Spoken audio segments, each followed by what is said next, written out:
Syriens non, arabes. Omar, parce en général, quand ils viennent sur un live, après ils C'est viennent tous, vrai, c'est quand pour ils ça. viennent, ils Samahna. arrivent tous d'un coup. C'est vrai. Samahna, Samahna. Vas-y, remonte l'arabe. Ouais, je disais non, Et pour te en tout cas, répondre, un agnostique, il peut pas faire de shirk en tout cas. Il va dire quoi? Bah, moi, je sais que Dieu il existe, fin, c'est tout. Il va s'arrêter là, t'as vu? Donc voilà, d'un côté, il vaut mieux ça que S'il il y ait des vous fois des plaît, musulmans qui disent des Sadaka, dingueries. Sadaka. Attends, l'Algérien. Attends, je vais te mettre en grand. Ceux qui ont des roses ou des Salam là alaikum. pour lui. Il nous a Ah, comme dépouillé, ça, ce là. sultan. Salam alaikum. Les Non, non, poches non, vides. donnez rien du Ah, tout. comme ça, là. Les poches sont vides.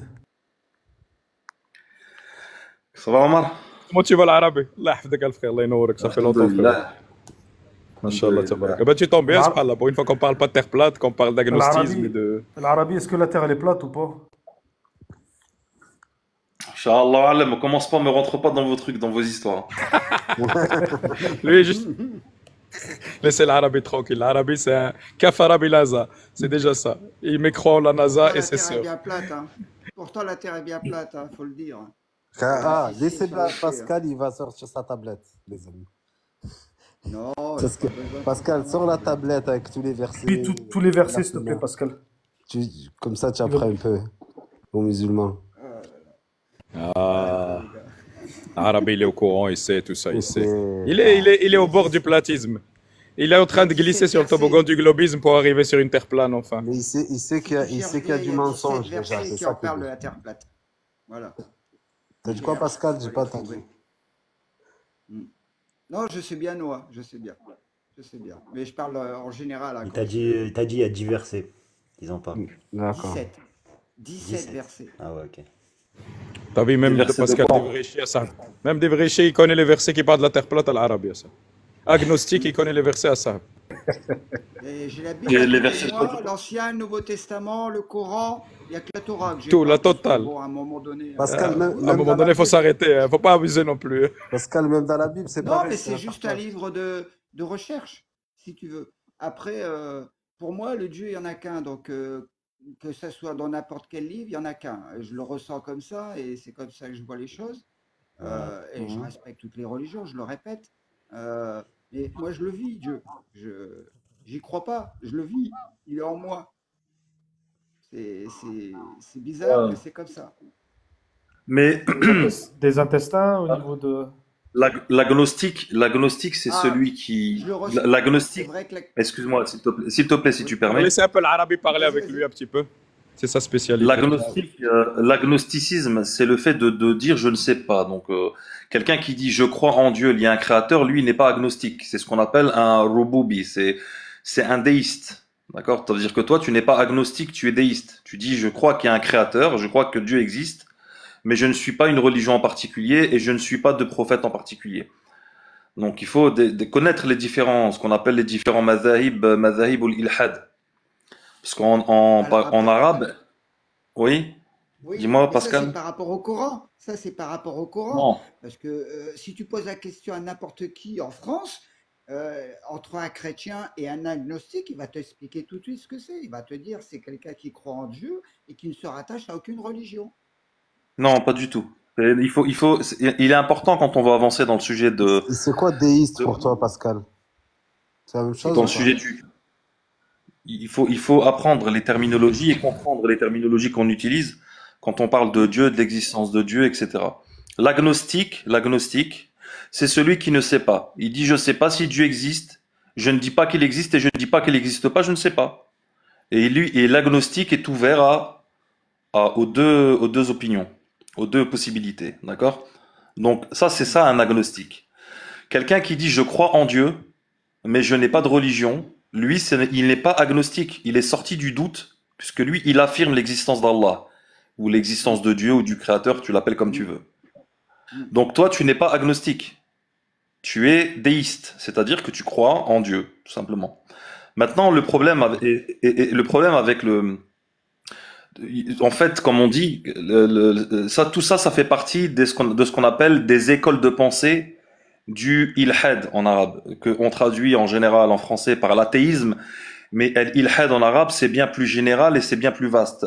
L'ilhad en arabe, le sens, c'est el-mail, c'est-à-dire c'est un penchant. Et de manière, et d'un point de vue, comme on dit, après je sais pas si tout le monde comprend un peu les termes en arabe. Bon, Pascal, je me doute que non, mais les autres, les frères peut-être. Bon, Omar, j'ai pas de doute là-dessus. Mais d'un point de vue istilahi, al-ilhad, c'est dedans ne rentre pas que l'athée. Dans al-mulhid, il n'est pas que athée. D'ailleurs, dans l'héritage islamique, souvent quand on voit de certaines biographies de certains comme Ibn Sina, Ibn Rushd, etc., tous des gens qui sont tombés dans l'ilhad, c'était pas des gens qui disaient Allah n'existait pas. Donc le mulhid, en réalité, d'un point de vue islamique, c'est bien plus large. Rentre dedans al-rububi, al-ladini, qui rentre dans al-ladini, al-adri, etc., etc. Donc l'agnostique, le déiste, tout ça, ça rentre dans l'ilhad. En fait, toute personne qui suit pas les prophètes et messagers d'Allah Azza wa Jal, rentre dans la définition du ilhad, à part les juifs et les chrétiens qui sont eux min ahl kitab. Ensuite, Pascal, chaque école de pensée présente des contradictions et des problématiques qui ne peuvent être réglées que par l'islam. Je vais t'expliquer pourquoi. Par exemple, le déisme, il est contradictoire. Parce que quand tu dis je crois en Dieu, parce que Dieu, la création est une preuve de l'existence de Dieu, et moi je suis d'accord avec toi, et tout le monde sera d'accord avec toi, de dire que l'existence du ciel, de la terre, des animaux, de l'être humain, de comment dire, l'ordre, l'harmonie, tout ça, c'est une preuve de l'existence d'Allah. Non, c'est Allah, toi tu diras Dieu, on se comprend. Oui, oui. Le problème, c'est qu'avec cette croyance du déisme qui ne veut pas se mouiller et ne pas adhérer à une religion, elle est contradictoire. Pourquoi? C'est que parmi les caractéristiques que l'on peut déduire de la création les caractéristiques d'Allah, c'est la sagesse, la perfection, ce qu'on appelle l'ihkam. Et ça va contre le fait de croire qu'il nous a créés en vain. Si tu penses qu'on a été, comme dit dans le Coran, Allah, أَفَحَسِبْتُمْ أَنَّمَا خَلَقْنَاكُمْ عَبَثًا وَأَنَّكُمْ إِلَيْنَا لَا تُرْجَعُونَ فَتَعَالَى اللَّهُ الْمَلِكُ الْحَقِّ. Croyez-vous que nous vous avons créé en vain et que vous ne retourneriez pas vers nous? Exempté, élevé soit le Al-Malik al-Haq, le roi, la vérité. C'est-à-dire que si tu crois que Dieu existe et qu'il nous a créés, tu ne peux pas croire qu'il nous a créés en vain, sans aucune sagesse et sans aucun but. Et donc reconnaître l'existence d'Allah et l'existence de Dieu implique par la logique et la rationalité et la reconnaissance des attributs qui sont évidents dans la création, des attributs comme la perfection, la sagesse, etc., que Allah ne nous a pas abandonnés et donc il nous a envoyé un message ou des messages et des messagers.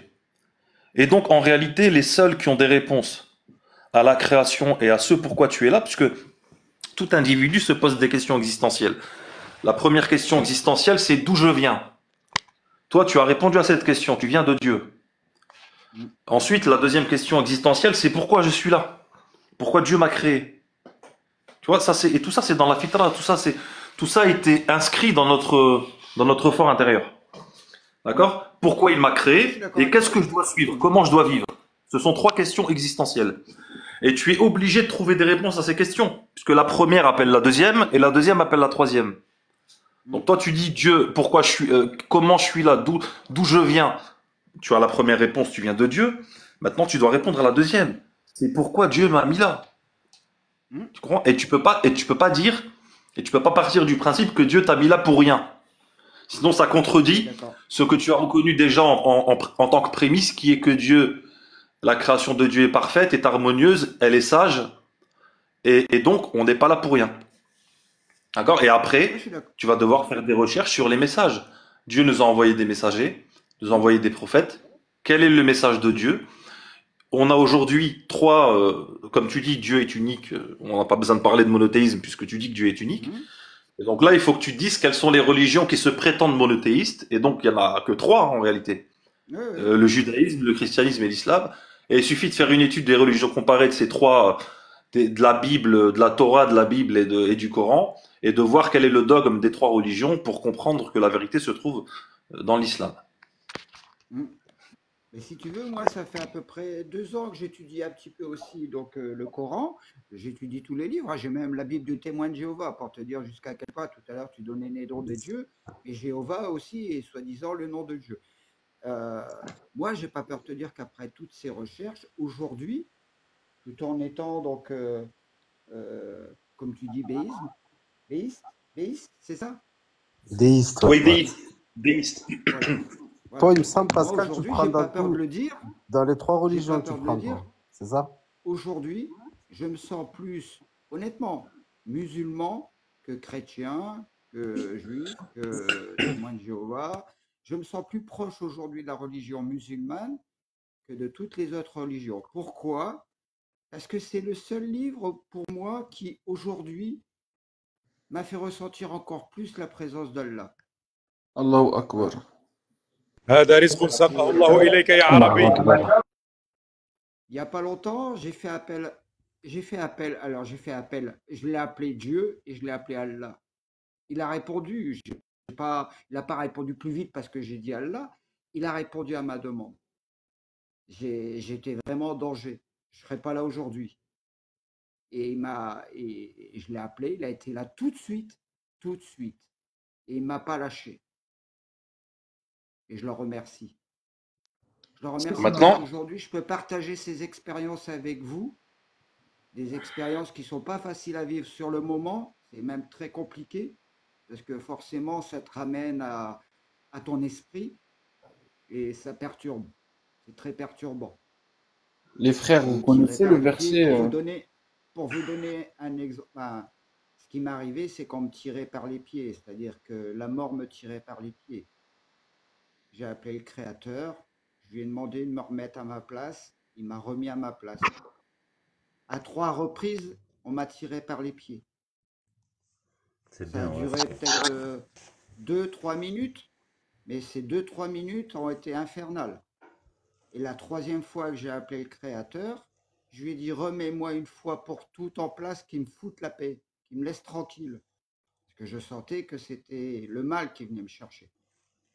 Et il m'a reposé, et j'ai retrouvé la sérénité, le calme, et j'ai remercié toute la soirée, toute la nuit, je le remercie. Bah c'est ça, tu t'es adressé au meilleur des protecteurs, t'as eu raison, tu vois. T'en as, ils vont voir des psychologues, t'en as, ils vont... Voilà, t'as fait le bon choix. Pascal, il y a quelque chose d'important maintenant.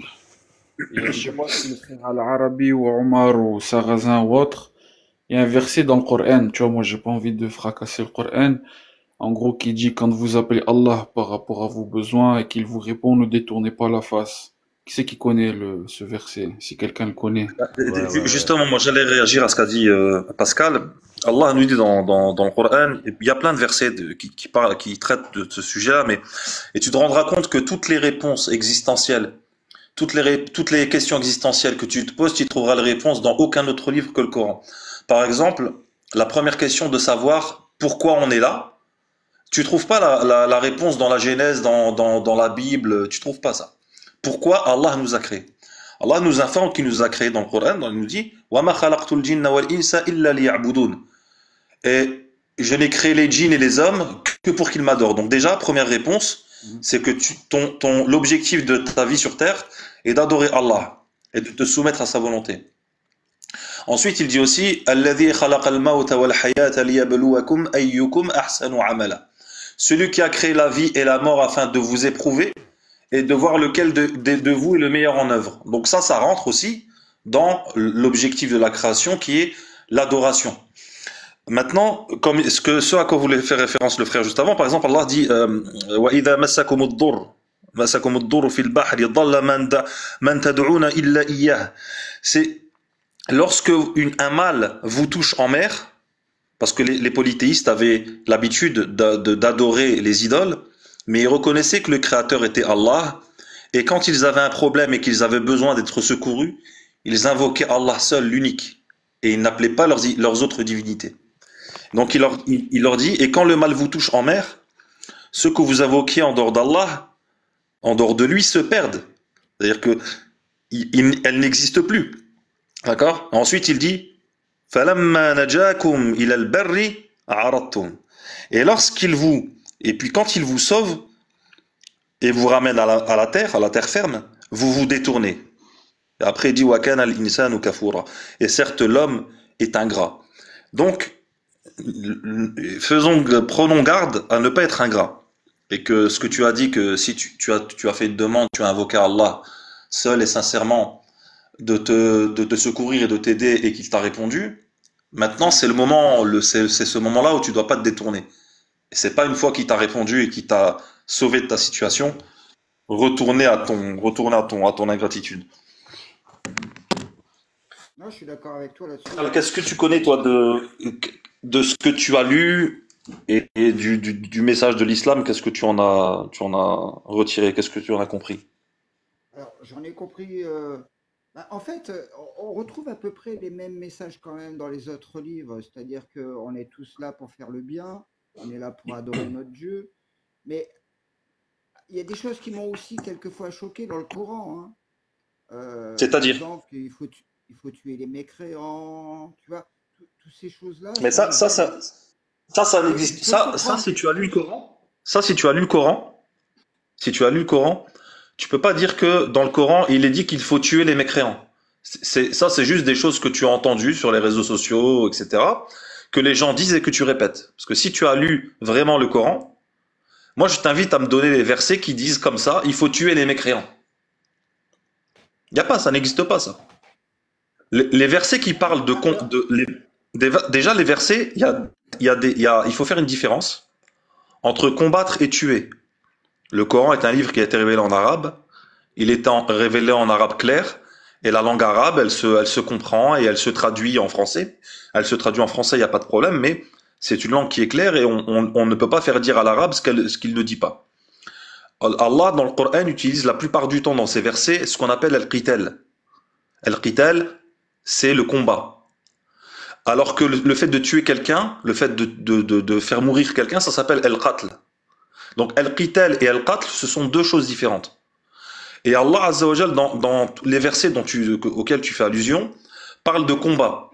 Et à chaque fois, dans ces versets-là, quand tu vas lire les versets suivants ou les versets précédents, tu vas comprendre qu'il s'agit d'un contexte qui est un contexte de guerre et de combat de soit des injustes, soit de ceux qui combattent les musulmans, soit de ceux qui ont expulsé les musulmans, soit de ceux qui refusent de se soumettre à l'autorité et qui prennent les armes contre l'autorité des musulmans, etc.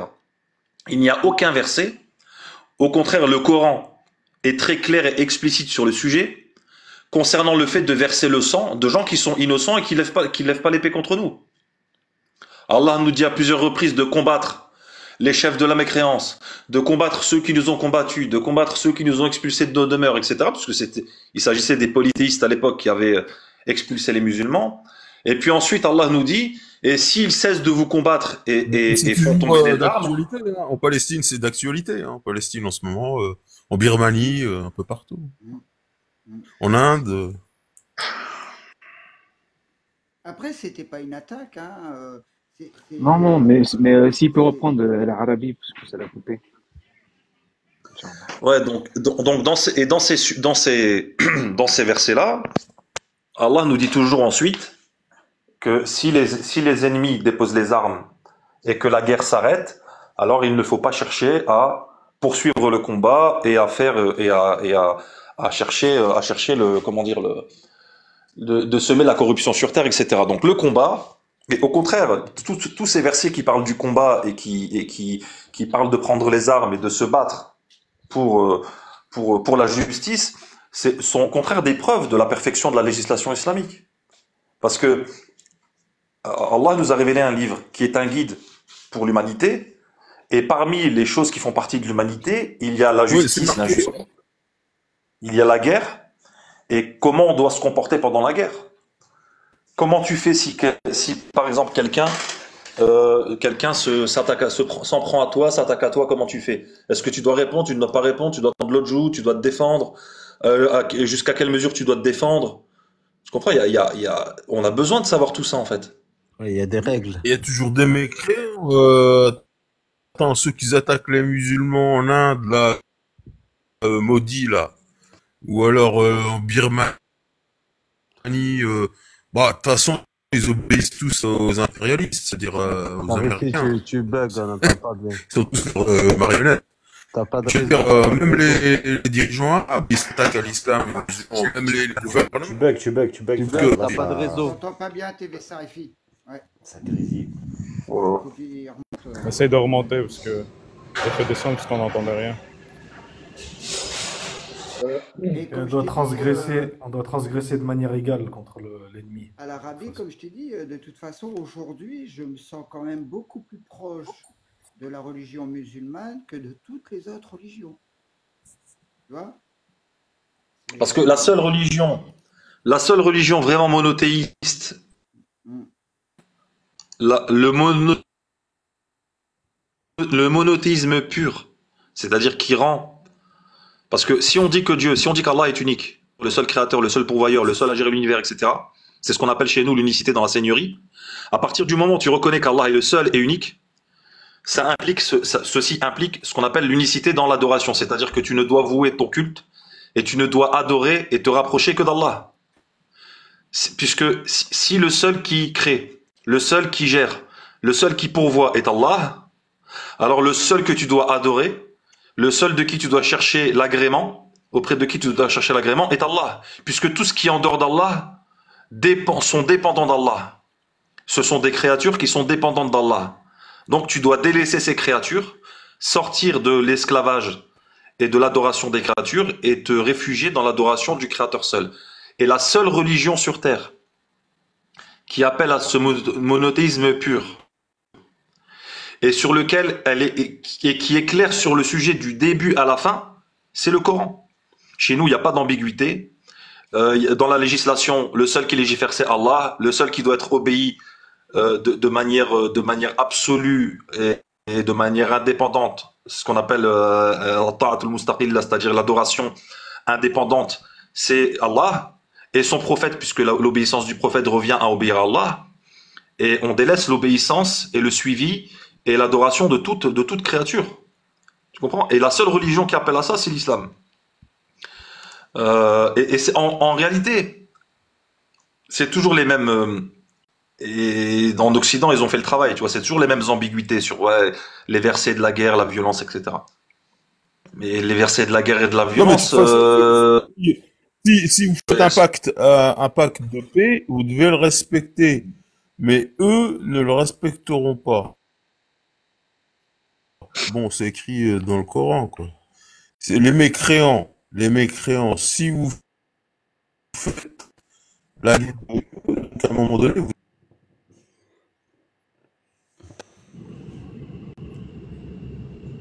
Tu bugs, Zarifi, tu bugs, on n'entend rien. Tu bugs et t'es hors sujet, Saccadé, akhi, wallah. Tu saccadé. bugs et t'es hors sujet. Continue l'arabe, continue la jazik. C'est une dinguerie, wallah.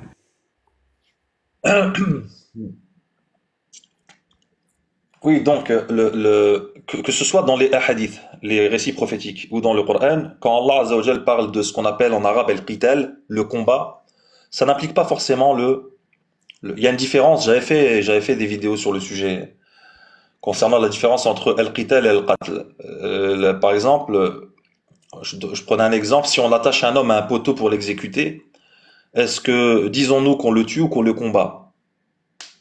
Dans cet exemple-là, Pascal, si on attache un homme à un poteau, est-ce qu'on dit qu'on le tue ou est-ce qu'on dit qu'on le combat? Bah, ça dépend dans quel but tu veux l'attacher au poteau. Après, Non, si j'attache un homme sur un poteau, si j'attache un homme sur un poteau et que je le mets à mort, est-ce que cet homme-là, je l'ai combattu ou je l'ai tué? Je l'ai tué. Mais pourquoi je l'ai pas combattu ici?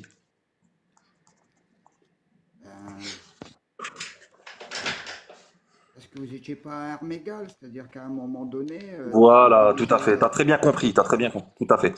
Sans parler d'égalité dans l'armement, le fait que lui-même ne me combatte pas, c'est-à-dire qu'il y a ce qu'on appelle en arabe al-muqatala. Al-muqatala, al-qital. Arabi, t'as un problème de En réseau, arabe, frérot. c'est le fait que deux parties se combattent mutuellement. Donc, ouais, j'ai plus de wifi, ça a coupé le wifi chez moi, je suis en 4G, donc je sais pas si ça va mieux. Il t'a contaminé, Zarifi. Ça va mieux? Vas-y, essaye. Ouais, ça va Ça va mieux. mieux ou pas? Regarde, surveille les petites barres rouges à côté de ton nom. Quand c'est Non, rouge, c'est c'est bon, comme là, quand c'est on nickel, saccadé. là. C'est nickel, là, vas-y. Ouais, je vais, attends, juste faire pause sur un truc, peut-être que c'est ça qui pose problème. Normalement, ça devrait aller mieux. C'est bon? Ah ouais, c'est Ouais, bon, c'est c'est bon, bon. t'entends, frère. Ouais, donc je disais la différence entre. Dis-moi si des fois j'utilise des mots que tu comprends pas, Pascal, je les explique, y a pas de souci, mais Il n'y a pas de souci, en je comprends, arabe, t'inquiète, je comprends pas, je te le dirai. très bien. Donc en arabe, les versets, par exemple, Allah nous dit وَلَا تَقْتُلُوا أَنفُسَكُمْ et ne vous tuez pas vous-même. Là, Allah n'a pas utilisé le mot, il n'a pas été utilisé le qital, al-qital, le combat, mais il a utilisé le fait de tuer, qatl. Ne vous tuez pas vous-même, d'accord? Alors que pour les versets du combat, 95%, si c'est pas plus des versets, parlent de combattre, c'est-à-dire donc al-qital et pas al-qatl. Et al-qital, c'est inclus dans le mot en fait. Al-qital, ça implique qu'en face il y a des gens qui te combattent, qui ont des armes et qui te font la guerre. Donc tous les versets dans lesquels tu lis combattez ceux qui mécroient ou combattez ceux qui vous ont expulsé ou combattez, ou comme le prophète sallallahu alayhi wa sallam quand il dit umirtu an uqatil an-nas hatta yashhadu an la ilaha illallah wa anna muhammadar rasulullah, il m'a été ordonné de combattre les gens. Le combat, ça implique forcément qu'en face il y ait quelqu'un avec des armes et qui prenne les armes et qui te combatte. Sache que quand tu vois ça dans le Coran, et sur ça il n'y a pas de divergence. Le combat, c'est pas je prends une arme et je tue quelqu'un qui est sans défense. Ça ne s'appelle pas en arabe al-qital. D'accord? Ça, c'est un premier point qu'il faut comprendre. Donc, quand tu vas lire des versets dans lesquels Allah dira قَاتِلُوا الَّذِينَ لَا يُحَرِّمُوا الْقَاتِلُوا الَّذِينَ يُقَاتِلُونَكُمْ وَلَا تَعْتَدُوا combattez ceux qui vous combattent et ne transgressez pas. Inna Allah la yuhibbul mu'tadin. Allah n'aime certes pas les transgresseurs, etc. Ça, c'est le premier point. D'accord? Donc, c'est pour ça qu'en fait, en arabe, le militaire, on appelle ça un muqatil. Tu vois, un militaire qui va faire la guerre, etc. On appelle ça un muqatil. Alors que quelqu'un qui est un tueur, on appelle ça un qatil. Quelqu'un qui a tué une personne, on dit c'est un qatil. Donc ce ne sont pas les mêmes termes, d'accord? Donc quand le prophète alayhi salatu salam il dit uqatil, il vise par cela le combat armé face à des combattants et non pas le fait de tuer une personne qui refuserait par exemple de prononcer la shahada, etc. D'accord? Ensuite je disais Allah nous dit aussi وَلَا تَقْتُلُوا أَوْلَادَكُمْ خَشْيَةَ إِمْلَاقٍ et ne tuez pas vos enfants de peur de la pauvreté. Là, il n'a pas dit wala tuqatilu, il a dit wala taqtulu, ne tuez pas. Parce que là, c'est pas un qital, c'est pas un combat. OK? Ensuite, concernant la permission de combattre, le fait de combattre, ça n'implique pas forcément le fait de tuer. Le fait de combattre n'implique pas de tuer. Al-muqatala est une réaction. D'accord? Et cette réaction qui implique la présence d'un combat des deux côtés. Et par exemple, on a l'imam al-Bayhaqi, par exemple, qui rapporte de l'imam Shafi'i. L'imam Shafi'i, c'est une grande référence de l'islam. C'est un des imams des 4 écoles de jurisprudence, qui était connu pour être l'un des fondateurs de ce qu'on appelle les fondements de la jurisprudence, et c'est un grand imam de l'islam. Il dit, l'imam Shafi'i, dans le sens comme ça, il dit le combat, al-qital, n'est pas forcément un moyen menant au fait de tuer. Il se peut que le combat soit permis alors que le fait de tuer ne le soit pas. D'accord? Ensuite, on a donc ce qui est voulu par cela, par le fait de combattre les gens, etc. C'est pas ce qui est voulu, c'est pas tout le monde, c'est pas tous les gens, les femmes, les hommes, les vieux, les chrétiens, les juifs, etc., etc. Souvent dans les textes, ça parle des associateurs, d'ailleurs des polythéistes, et pas des autres. Ensuite, qu'est-ce qu'on peut dire sur ça, sur le fait de combattre le combat et le fait de tuer. Allah déjà, dans le Coran, il nous dit, même s'il y a une divergence parmi les savants de l'islam après la révélation de la sourate numéro 9, sourate Tawbah, en réalité, Allah a interdit la contrainte dans la religion. La ikraha fid din. Et ce verset n'a pas été abrogé. D'accord, ce verset n'a pas été abrogé. Abdullah ibn Abbas, qui est un compagnon, le cousin du prophète sallallahu alayhi wa sallam, qui est un grand compagnon exégète du Coran, concernant ces versets, etc. وَقَاتِلُوا فِي سَبِيلِ اللَّهِ الَّذِينَ يُقَاتِلُونَكُمْ وَلَا تَعْتَدُوا, combattez dans le sentier d'Allah ceux qui vous combattent et ne transgressez pas. Certes, Allah n'aime pas les transgresseurs. Il dit, Ibn Abbas, il est rapporté de lui, il dit وَقَاتِلُوا فِي سَبِيلِ اللَّهِ الَّذِينَ يُقَاتِلُونَكُمْ وَلَا تَعْتَدُوا إِنَّ اللَّهَ لَا يُحِبُّ الْمُعْتَدِينَ يقول لا تقتلوا النساء والصبيان ولا الشيخ الكبير ولا من ألقى إليكم السلم وكف يده. فإن فعلتم هذا فقد اعتديتم. Donc il dit, Ibn Abbas, il dit, le verset là, ces versets-là, donc là il parle d'un verset, mais tous les versets qui sont dans la même, du même acabit, et combattez dans le sentier d'Allah ceux qui vous combattent et ne transgressez pas. Il dit, Abdullah ibn Abbas, il dit, ne tuez pas les femmes, ne tuez pas les enfants, ne tuez pas les vieillards, et ne tuez pas toute personne qui dépose les armes contre vous et qui vous offre la paix, et qui s'abstient de vous combattre. Car si vous le faisiez, vous seriez alors des transgresseurs. Comme le dit Allah dans le verset, ne transgressez pas car Allah n'aime pas les transgresseurs. Tu vois? Donc le Coran, c'est pas un livre qui se prend, c'est pas, on répète pas juste ce qu'on entend sur les réseaux sociaux, le Coran est violent, il dit tuer les mécréants, c'est faux. Le Coran ne dit pas tuer les mécréants. Sinon, pourquoi il y aurait la jizya?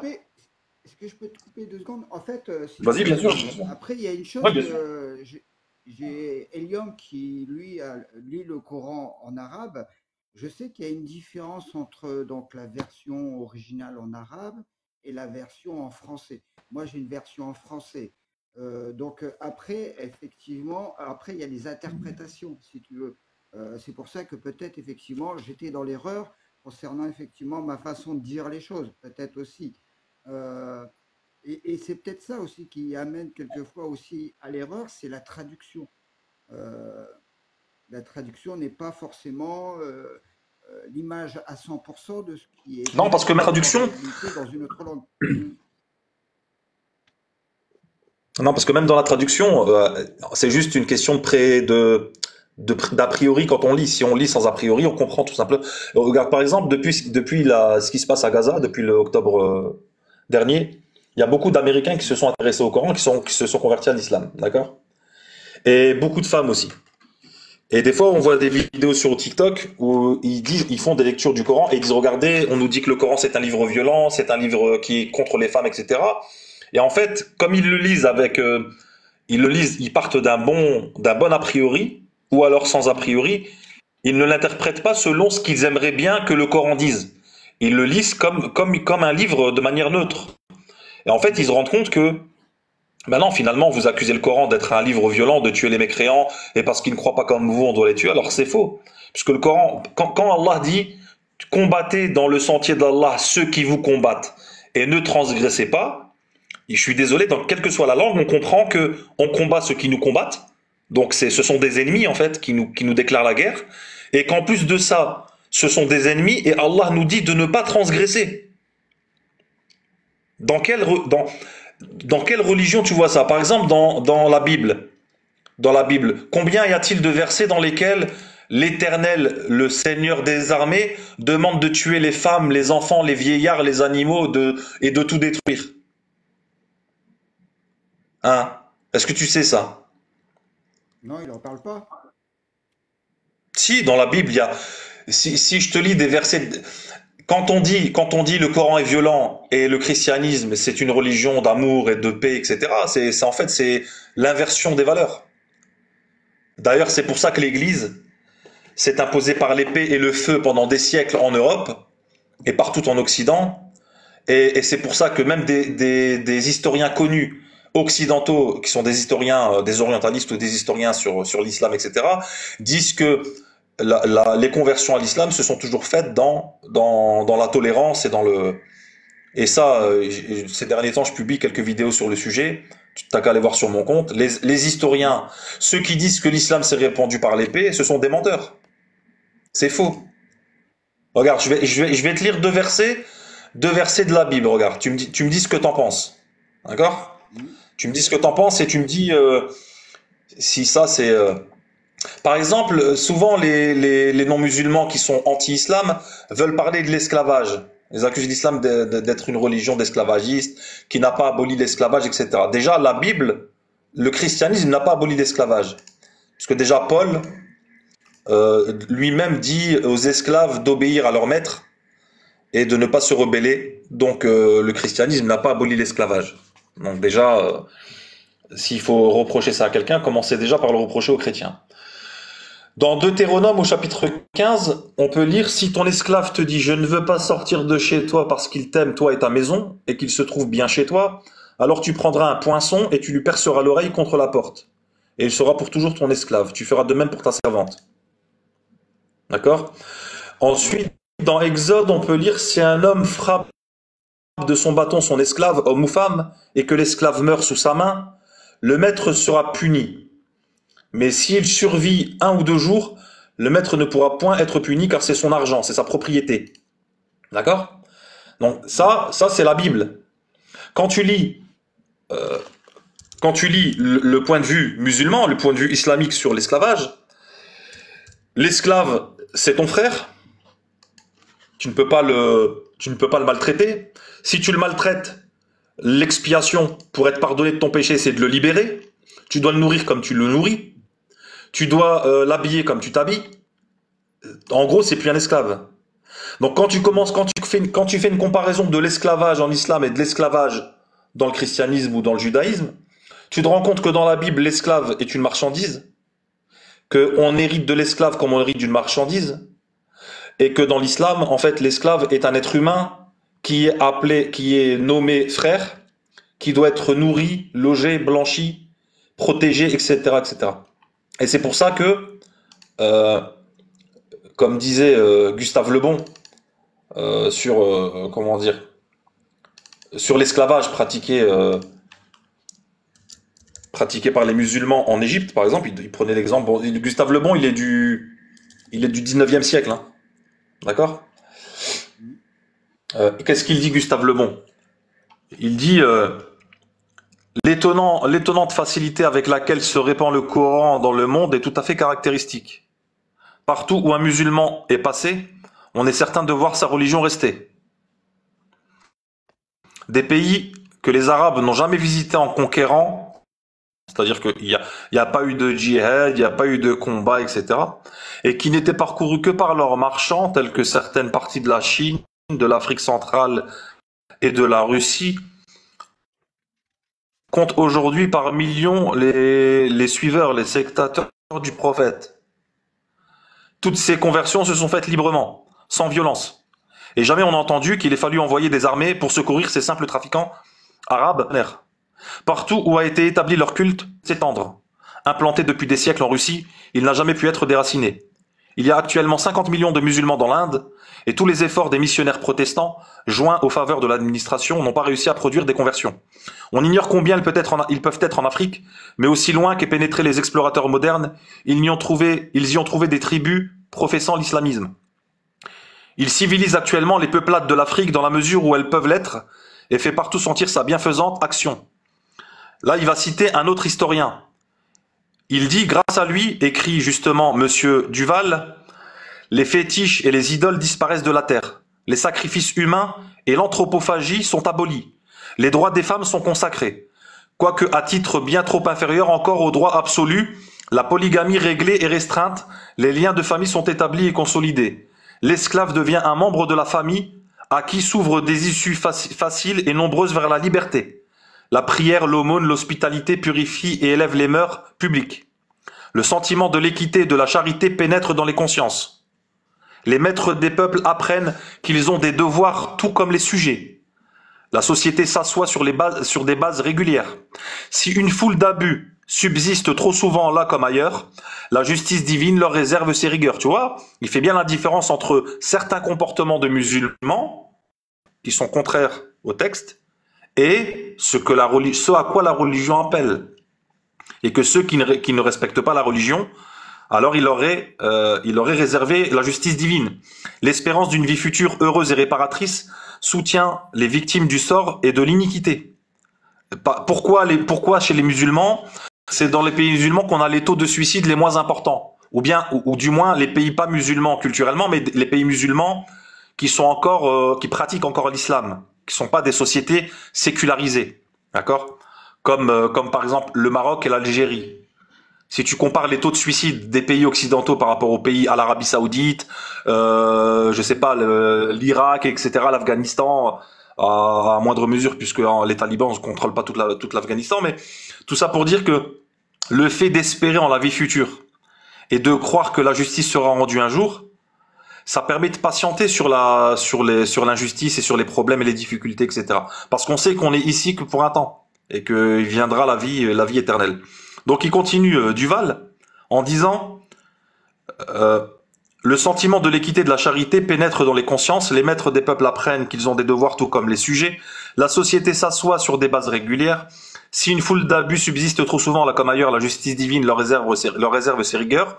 L'espérance d'une vie future, heureuse et réparatrice, soutient les victimes du sort ou de l'iniquité. Tels sont quelques-uns des bienfaits qui signalent partout l'avènement de l'islamisme au sein des sociétés non civilisées.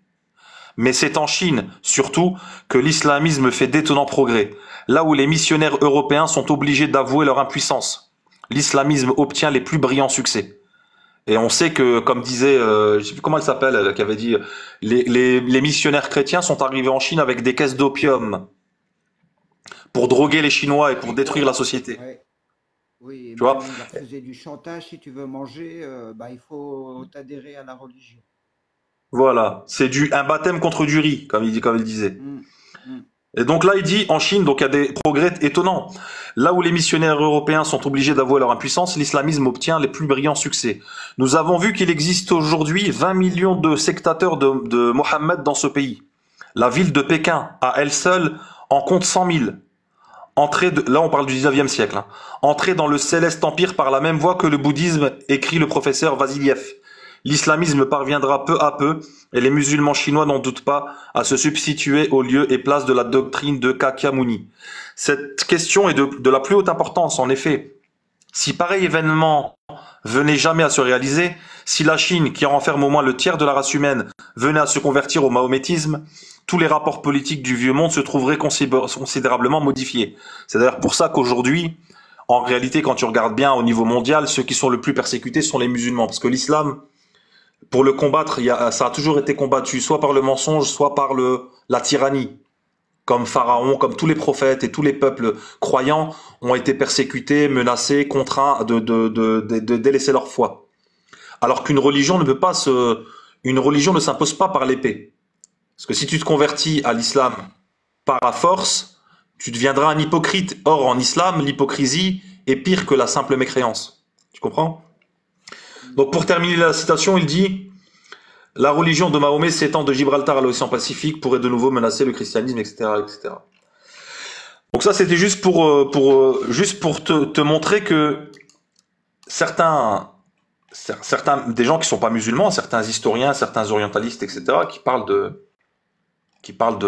l'islam et qui font allusion à l'esclavage. Par exemple, sur le mot esclavage, par exemple, regarde, qu'est-ce que dit les frères, ça va, si je suis trop long, dites-le, je m'arrête. Hein. Non, ça va, on t'écoute, t'inquiète. Moi, je t'écoute. Vas-y, continue, frérot. Il y a pas de- Concernant l'esclavage, qu'est-ce qu'il nous dit Gustave Le Bon dans son livre La civilisation des Arabes? Gustave Le Bon qui est connu pour c'est pas un fan de l'islam, hein. Il n'était pas musulman et c'est pas voilà, mais il a fait preuve d'une certaine, même si on peut le contredire sur certains points, ça fait toujours partie du débat, mais il a fait preuve de ce qu'on appelle un objectif académique, on va dire, au moins en partie, concernant l'islam et les Arabes. Il dit concernant l'esclavage chez les musulmans, le mot d'esclavage évoque immédiatement dans l'esprit d'un Européen, lecteur des romans américains d'il y a 30 ans, l'image de malheureux chargés de chaînes, menés à coups de fouet, à peine nourris et n'ayant pour demeure qu'un sombre cachot. Parce que nous, concrètement, on connaît rien de l'esclavage. Quand on entend parler d'esclavage, on imagine tout de suite les Noirs dans les galères, etc., maltraités, fouettés, etc. Et il y a eu ça a existé, il n'y a aucun doute. Après, moi, je te fais une citation, je suis pas d'accord avec tout ce que dit Gustave Le Bon, mais voilà ce qu'il dit concernant l'esclavage dont on parle dans les pays musulmans de l'époque. Il dit, je n'ai pas à chercher si ce tableau de l'esclavage tel qu'il existait chez les Anglais de l'Amérique il y a quelques années est bien exact, etc., etc., etc. Il dit, ce qui est au moins certain, c'est que l'esclavage chez les Mahométans est fort différent de ce qu'il était chez les chrétiens. Premier point. On utilise le même mot, mais ils n'ont absolument pas le même sens. La situation des esclaves en Orient est bien préférable en effet à celle des domestiques en Europe. Là, il te dit qu'un esclave chez les musulmans a une meilleure situation qu'un domestique, donc pas un esclave, un domestique est libre. Il appartient à personne. Eh bien, l'esclave chez les musulmans avait une meilleure condition que le domestique chez les chrétiens. Il dit ensuite, ils font partie de la famille, arrivent parfois, comme nous l'avons vu précédemment, à épouser une des filles de leur maître et peuvent s'élever aux plus hauts emplois. Donc là, il fait de l'histoire, là. Là, il est en train de te décrire la situation. C'est-à-dire que quand on pourra pas dire c'est un musulman qui cite les textes qui lui convient et il cite pas ceux qui lui. Là, on parle même pas de texte. On parle de l'esclavage, comment il était pratiqué chez les musulmans. Et en fait, quand on revient au texte, on comprend pourquoi. Parce que les textes sont très menaçants sur la manière dont on traite les gens de manière générale et les esclaves en particulier. Donc il dit, ils font partie de la famille, arrivent parfois, comme nous l'avons vu précédemment, à épouser l'une des filles de leur maître et peuvent s'élever aux plus hauts emplois. Aucune idée humiliante ne s'attache en Orient à l'esclavage. Et on a dit avec raison que l'esclave y est plus près de son maître qu'un domestique chez nous. L'esclavage, dit Monsieur Abou est un Français, A-B-O-U-T, est si peu méprisé en pays musulman que les sultans de Constantinople, chefs sacrés de l'islam, naissent tous de femmes esclaves et n'en sont pas moins fiers. D'ailleurs, on a des grands imams qui sont des esclaves ou qui sont issus de femmes esclaves. Il dit les Mamelouks, qui ont longtemps régné en Égypte, continuaient leur famille en achetant les enfants du Caucase, qu'ils adoptaient à leur majorité. Souvent encore, un grand seigneur égyptien instruit et développe un enfant esclave, qu'il marie ensuite à sa fille et substitue à tous ses droits. Et on rencontre au Caire des ministres, des généraux, des magistrats de l'ordre le plus élevé qui ont valu 1000 à 1500 francs dans leur première jeunesse. Donc, quand chez les Arabes, quand chez les musulmans, on traitait l'esclave comme un frère à qui on donnait les pouvoirs de gouverner la population et d'épouser les filles des maîtres, en Europe, on se posait la question de savoir si les Noirs avaient une âme. En Europe, à cette époque-là, la théorie de Darwin, parmi les fruits de la théorie de Darwin, c'était que les Noirs, en fait, étaient une sous-race, en fait, qui n'avait pas évolué aussi bien que l'homme blanc, et que finalement, les tuer, ce serait pas très grave, ça ferait partie de la sélection naturelle, tu vois. Regarde. Alors que 1400 ans avant, ou 1300 ans avant, le prophète sallallahu alayhi wa sallam nous disait déjà que il n'y a pas de différence entre un blanc, un noir, un jaune, un rouge, si ce n'est par la piété. Et Allah nous dit dans le Coran, le plus noble d'entre vous est le plus pieux. Ô vous les gens, nous vous avons créé de différentes tribus. Nous avons fait de vous des communautés et des tribus afin que vous vous entreconnaissiez, que vous vous connaissiez les uns les autres. Et le plus noble d'entre vous est le plus pieux. D'accord? Ensuite, il dit, Gustave Le Bon toujours, là c'est la parole de Abou, il dit souvent encore un grand seigneur égyptien instruit, développe, etc. Donc ça, on l'a vu. Tous les voyageurs qui ont eu l'occasion d'étudier sérieusement l'esclavage en Orient, là on parle de gens qui ont vu de leurs propres yeux, qui ont fait l'expérience de tout ça, ont dû reconnaître à quel point étaient peu fondées les réclamations aussi bruyantes que peu désintéressées des Européens contre cette institution. La meilleure preuve qu'on puisse alléguer en sa faveur, c'est qu'en Égypte, les esclaves qui veulent leur liberté peuvent l'obtenir par une simple déclaration faite devant un juge. Et ça, c'est dans le Coran. Allah nous dit que si on voit du bien en eux, alors qu'on leur permette de faire ce qu'on appelle les kitaba, de faire une demande de libération et de leur donner une partie des biens qu'Allah vous a donnés. Est-ce que tu comprends que l'esclavage chez les musulmans, c'est pas la même chose? Moi, je t'ai parlé de l'esclavage pour te montrer, c'est la même chose pour tout le reste, hein, pour la guerre, pour le combat, pour tout. Donc vraiment, quelqu'un qui est honnête et qui veut apprendre et qui veut, tu vois, qui va se faire une opinion juste et sincère, il coupe les réseaux sociaux et les mensonges sur l'islam et il se met à lire un peu et il se rendra compte que une religion qui te dit que l'esclave devant Allah est égal au maître, que le maître ne doit pas le maltraiter, que s'il lui donne une charge importante, il doit l'aider, qu'il doit le nourrir, le faire manger à sa table, l'habiller comme il s'habille, etc. Si ça c'est pas la religion, c'est pas la religion d'Allah, faut montrer où elle se trouve la religion d'Allah. Je vous laisse le mic.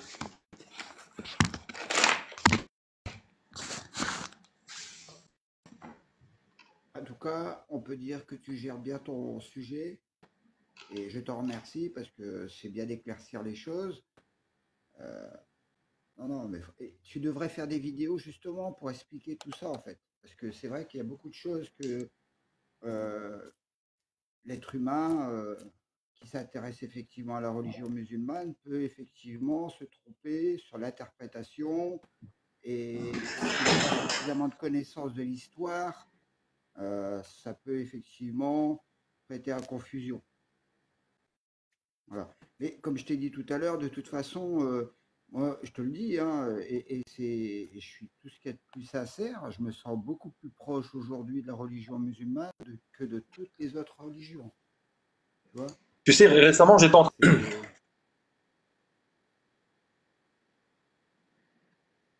On t'entend pas, Al-Arabi.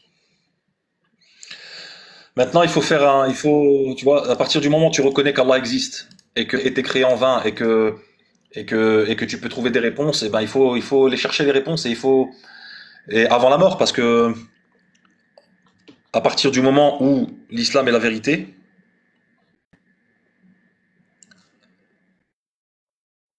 si ce qui se trouve dans le Coran est une révélation d'Allah et que l'islam est la vérité, on va être jugé le jour dernier et on va rendre des comptes.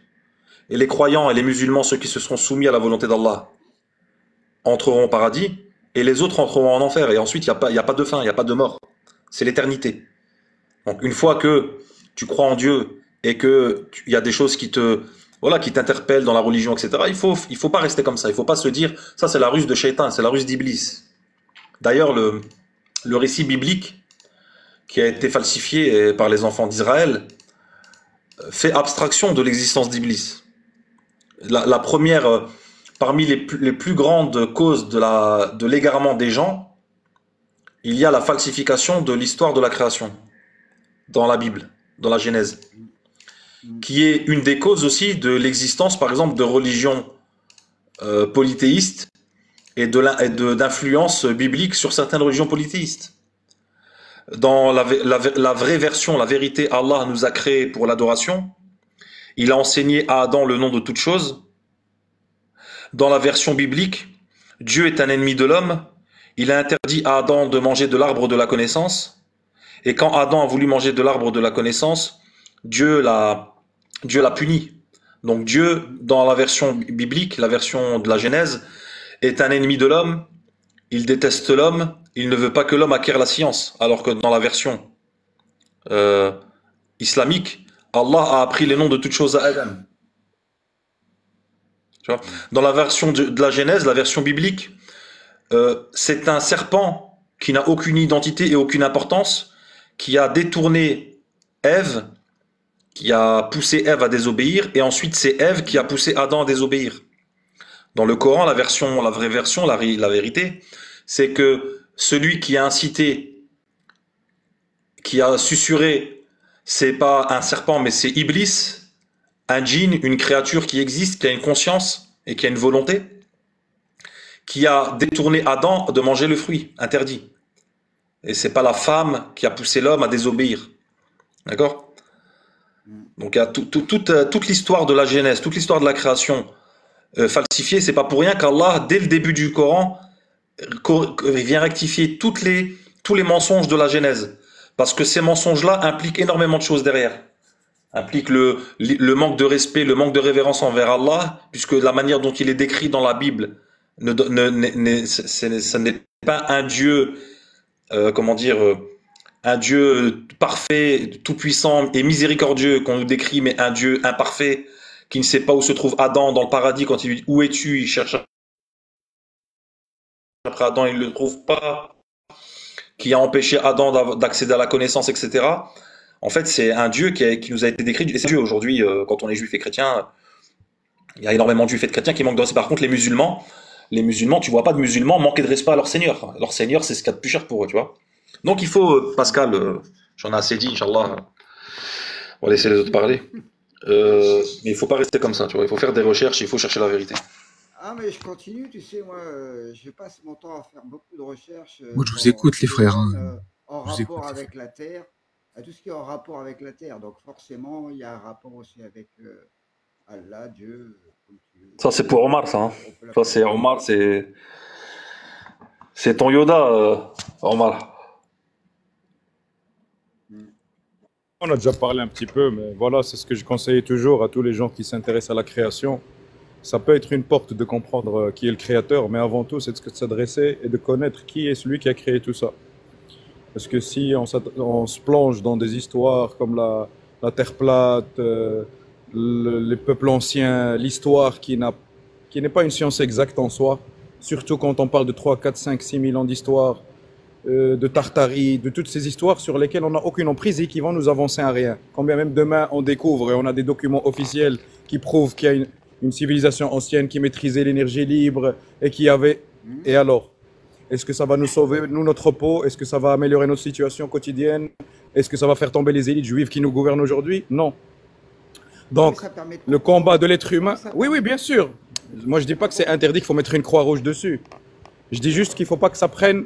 Il faut le donner à chaque chose sa taille qui lui convient. C'est-à-dire, tant que moi, je suis dans cette vie, je suis encore paumé sur ma raison d'existence. Je parle pas par rapport à toi spécialement, Pascal, même si tu fais partie de cette catégorie. Tant que je suis paumé dans ma mission sur cette terre, est-ce que ma mission, c'est juste de manger, de boire, de faire un petit peu de bien et de faire des recherches sur l'histoire et de me satisfaire de mon idée personnelle? Parce que Allah Azza wa Jalla nous dit quoi dans le Coran à la fin?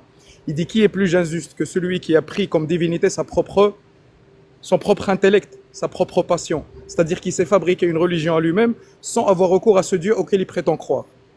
À partir du moment où on reconnaît que dans la nature, dans la terre, dans tout ce qui nous entoure, il y a bien une force extérieure qui s'est manifestée à nous à travers l'exactitude et la méticulosité de la création et la précision en nous-mêmes, dans la nature, dans tout ce qui nous entoure, on est normalement censé, la prochaine étape, c'est de savoir qu'est-ce que ce Dieu veut de nous, comme il t'a dit le frère au tout début. Est-ce qu'il nous a mis ici en vain? Est-ce qu'il nous a laissé perdus sans mission, sans ordre, sans interdit, sans recommandation? Ou bien il y a bien un message et il y a bien des commandements à suivre?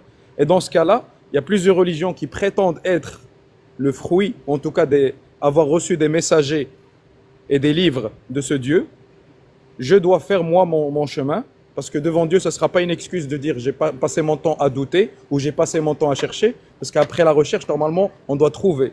On ne doit pas passer notre vie entière à chercher, parce que Dieu, ce serait injuste de sa part de nous laisser paumer pendant toute notre vie et de mourir sans jamais trouver la vérité. Ça voudrait dire qu'on est dans un jeu de pistes, un Da Vinci Code, où on doit décrypter ce que Dieu veut de nous. Hasha lillah, ceci n'en convient pas à Allah, le miséricordieux, qui nous a créés et qui n'a pas laissé une seule civilisation, du moins de ce qu'on connaît nous, sans lui envoyer un prophète. Et sans leur dire leur mission sur cette terre et comment ils doivent se comporter avec lui et comment ils doivent se comporter vis-à-vis d'eux-mêmes, vis-à-vis de la nature, vis-à-vis de tout. À partir du moment où aujourd'hui on se rend compte qu'on est dirigé par des élites qui nous montrent sur tous les aspects de la vie, finance, économique, politique, histoire, cosmologie, tout ce que tu veux, religion, et qu'on se rend compte qu'il y a un créateur divin et que ces gens-là ont pour objectif de combattre ce créateur à travers sa création, c'est-à-dire en mentant à ces créatures pour pas qu'ils retrouvent le chemin de ce Dieu qui nous a créés et pour diaboliser les messagers ainsi que les livres célestes qu'il nous a révélés, et notamment le dernier, parce que ceux qui subissent aujourd'hui, il n'y a que le malhonnête qui ne pourra pas le reconnaître. Ceux qui subissent aujourd'hui depuis le XXe siècle et le XXIe siècle, les foudres de Satan et ses armées, ce n'est rien d'autre que les musulmans. Regarde partout autour de toi dans le monde, les minorités musulmanes en Chine, ils sont persécutées, les minorités musulmanes en Centrafrique, ils se font manger tout cru, en Birmanie, en Inde, en Bangladesh, au Pakistan, en Afghanistan, en Irak, en Palestine, c'est toujours des pays musulmans. Donc là où il y a une brindille, un espoir, une lueur d'espoir d'une société ou d'un groupe de personnes qui veulent sortir du joug de la tyrannie, de la grande finance, de la grande mafia juive qui nous gouverne, BlackRock, Vanguard et compagnie, pour essayer d'établir un empan de terre, même 10, 15, 20 km², où on établit la justice, où on pratique les commandements de Dieu comme il faut, c'est des drones, c'est des bombardements, c'est de la diabolisation médiatique, c'est des meurtres, c'est des viols, c'est des emprisonnements, c'est des Guantanamo à tout bout de champ. Donc ça doit normalement, pour celui qui est vraiment chercheur de vérité et un chercheur de justice, faire tilt à un moment donné et dire c'est pas normal. Cette élite économique, financière qui contrôle le monde et qui tient le monde par les cojones, comment dire, et la Gaza n'est rien d'autre que l'exemple parfait de cela, que ces gens-là tiennent le monde entier, avec leur traité de Genève, leur déclaration universelle des droits de l'homme, tout ce que tu veux. Tous les jours, des enfants meurent, déchiquetés, écrasés par des chars, découpés en morceaux, bombardés dans leur propre maison. Le monde ne bouge pas le petit doigt. Le monde juste, le monde des droits de l'homme, le monde de la justice, soi-disant de la démocratie universelle, ne bouge pas le petit doigt face à un petit pays qui est censé représenter rien du tout. Pourquoi? Ça veut dire que ce pays-là contrôle le reste du monde. Comme il l'avait dit un Palestinien il y a quelques années, en vérité, vous pensez que c'est Gaza qui est occupé par Israël. Sachez que Gaza est le seul endroit libre et que le monde entier est occupé par Israël. Et c'est la vérité. Parce qu'on voit bien aujourd'hui, l'Amérique, l'Europe, toutes ces grandes puissances mondiales, la Russie qui ouvre leur gueule, tout cela, personne ne va sauver les Palestiniens. Personne n'ose même dire stop. Le meilleur d'entre eux, il dit, on est condamné, s'il vous plaît, un cessez-le-feu. Ça, c'est le plus courageux. Donc, à un moment donné, l'être humain sincère et sensé, chercheur de vérité, en quête de justice et d'équité sur ce monde, il ne peut pas rester dans l'ignorance et de dire, moi, je vais vivre ma vie tranquillou, Dieu est miséricorde, Dieu est amour, je vais faire le bien autour de moi, et on verra bien ce qui se passera après la mort. Non, parce que ce sera trop tard. C'est de ce vivant-là qu'il faut trouver le chemin que Dieu a tracé pour nous et d'essayer de le suivre. Tant bien que mal, personne n'est parfait, on commettra des erreurs, on fera des péchés, mais Dieu, au moins, on aura réalisé notre mission sur terre, c'est-à-dire reconnaître notre Dieu, se soumettre au commandement qu'il nous a donné et marcher sur le sentier le plus droit possible, en essayant de ne pas trop dévier, en espérant sa miséricorde le jour du jugement dernier et d'avoir une bonne fin. C'est tout. Et de soutenir la justice là où elle est. La justice et soutenir les opprimés. Parce qu'en fin de compte, c'est pour ça qu'Allah nous a mis sur terre, il nous dit dans le Coran, vous êtes la meilleure communauté sortie parmi les gens. Pourquoi? Pas parce que juste vous êtes musulmans, parce que vous ordonnez le bien et vous condamnez le blâmable et vous croyez en Dieu. Vous voyez, Allah il a mis croire en Dieu en dernier. Il nous a dit d'abord vous ordonnez le bien et vous condamnez le blâmable. À partir du moment où tu es croyant et que tu vois l'injustice et que tu ne réagis pas ou que ça te fait même pas, ça ne t'émeut même pas, c'est qu'il y a un problème dans ta foi. Voilà. C'est vrai. Mais tu as tout à fait raison. Je peux pas, je ne peux que confirmer ce que tu viens de dire depuis tout à l'heure. Franchement, bravo. C'est une façon. J'ai pas, tu vois, j'ai pas le langage. Tu sais, moi, je suis quelqu'un qui fait beaucoup de recherches. J'ai fait un AVC il y a quelques années, il y a 4 ans, 5 ans même maintenant. Et j'ai quelquefois des problèmes d'élocution. J'ai du mal à parler, j'ai du mal à trouver mes mots. Et je suis content d'entendre des gens parler aussi facilement, avec autant d'aise. Et je suis content qu'il y ait des gens comme toi, ou comme Al-Arabi, ou comme d'autres, hein, qui expriment les choses aussi facilement. J'ai beaucoup de mal, moi. Après, c'est peut-être parce que je ne suis pas fait pour ça non plus. Malgré que j'essaye aussi, moi, de partager certaines connaissances ou autres, ma vision des choses aussi par rapport au créateur. Euh, bravo. Moi, je te le dis, bah, je vous le dis à vous, hein, aussi bien à vous tous. Bravo. Et continuez, continuez. Nous, tu sais, nous, on est Pour moi, musulmans. vous êtes sur le bon En tout cas, vous êtes sur le bon chemin. Moi, c'est mon avis, hein. Après, Nous, on est musulmans et on a un principe fondamental en islam. Pourquoi on te dit tout ça? hmm. Quand on parle de prosélytisme et d'appel à l'islam et ce qu'on appelle le prêche, le da'wa, etc., souvent en Occident, et particulièrement en France, les gens ne comprennent pas. Il y a deux raisons pour lesquelles, quand on est musulman, on appelle les autres à l'islam et on veut que les autres deviennent musulmans. On a une famille, on a des amis, on a une vie, et en fait, que tu deviennes musulman ou non, en réalité, ça changera rien à notre vie, et on se sentira pas moins bien ou mieux que tu deviennes musulman ou pas. Je veux dire, du point de vue de notre confort personnel. Vous m'entendez ou pas? Je sais pas s'il y a un problème de Oui, oui, on t'entend. On connexion. t'entend. Ça va pour l'instant. Ah, ok. J'ai pas une très bonne connexion, donc nous, il y a deux choses pour lesquelles on appelle. C'est parce que c'est un fondement coranique. Allah nous dit à plusieurs endroits dans le Coran d'inviter les gens à Allah et de leur faire entendre la parole d'Allah. Quand Allah nous dit, par exemple, Ud'u ila sabili rabbika bil hikmati wal maw'izati al hasana. Appelle au sentier de ton Seigneur avec la bonne exhortation. Avec sagesse et la bonne exhortation. Dans un autre verset, Allah concernant les polythéistes qui combattaient les musulmans, c'était un moment de guerre. Allah dit à son prophète, وَإِنْ أَحَدٌ مِنَ الْمُشْرِكِينَ اسْتَجَارَكَ فَأَجِرْهُ حَتَّى يَسْمَعَ كَلَامَ اللَّهِ. Et si l'un des polythéistes te demande l'asile, alors accorde-la lui jusqu'à ce qu'il entende la parole d'Allah. ثم أبلغه مأمنه. Ensuite, amène-le à son lieu de sécurité. ذلك بأنهم قوم لا يعلمون. Ceci parce que c'est un peuple qui ne sait pas. Tu vois, donc, premièrement, on invite les gens à l'islam et on essaye de présenter l'islam et d'expliquer l'islam et de défendre l'islam sur les allégations mensongères, des allégations mensongères, etc. Parce que c'est un principe coranique, c'est d'inviter les gens à la religion d'Allah. Deuxièmement, parce que le musulman, il sait ce que c'est que la foi. Il a un bien en lui et il sait ce que c'est que la foi, il sait ce que c'est que ce bien et il veut appeler les autres à ce bien. Il veut le bien pour les autres. Quand on voit quelqu'un qui est dans l'égarement ou quelqu'un qui n'a pas reconnu la vérité ou quelqu'un qui persiste dans la mécréance, ça fait mal au cœur. C'est triste. Et donc on veut le bien pour les gens. Et donc quand on appelle quelqu'un à l'islam et qu'on essaie de lui présenter l'islam et de lui dire écoute, fais tes recherches, reste pas comme ça, sois sincère, invoque Allah sincèrement et ne perds pas ton temps dans ce bas monde parce que on va tous mourir, on peut tous mourir demain, dans 10 minutes, dans 10 ans, dans 6 mois. On sait pas quand on va mourir.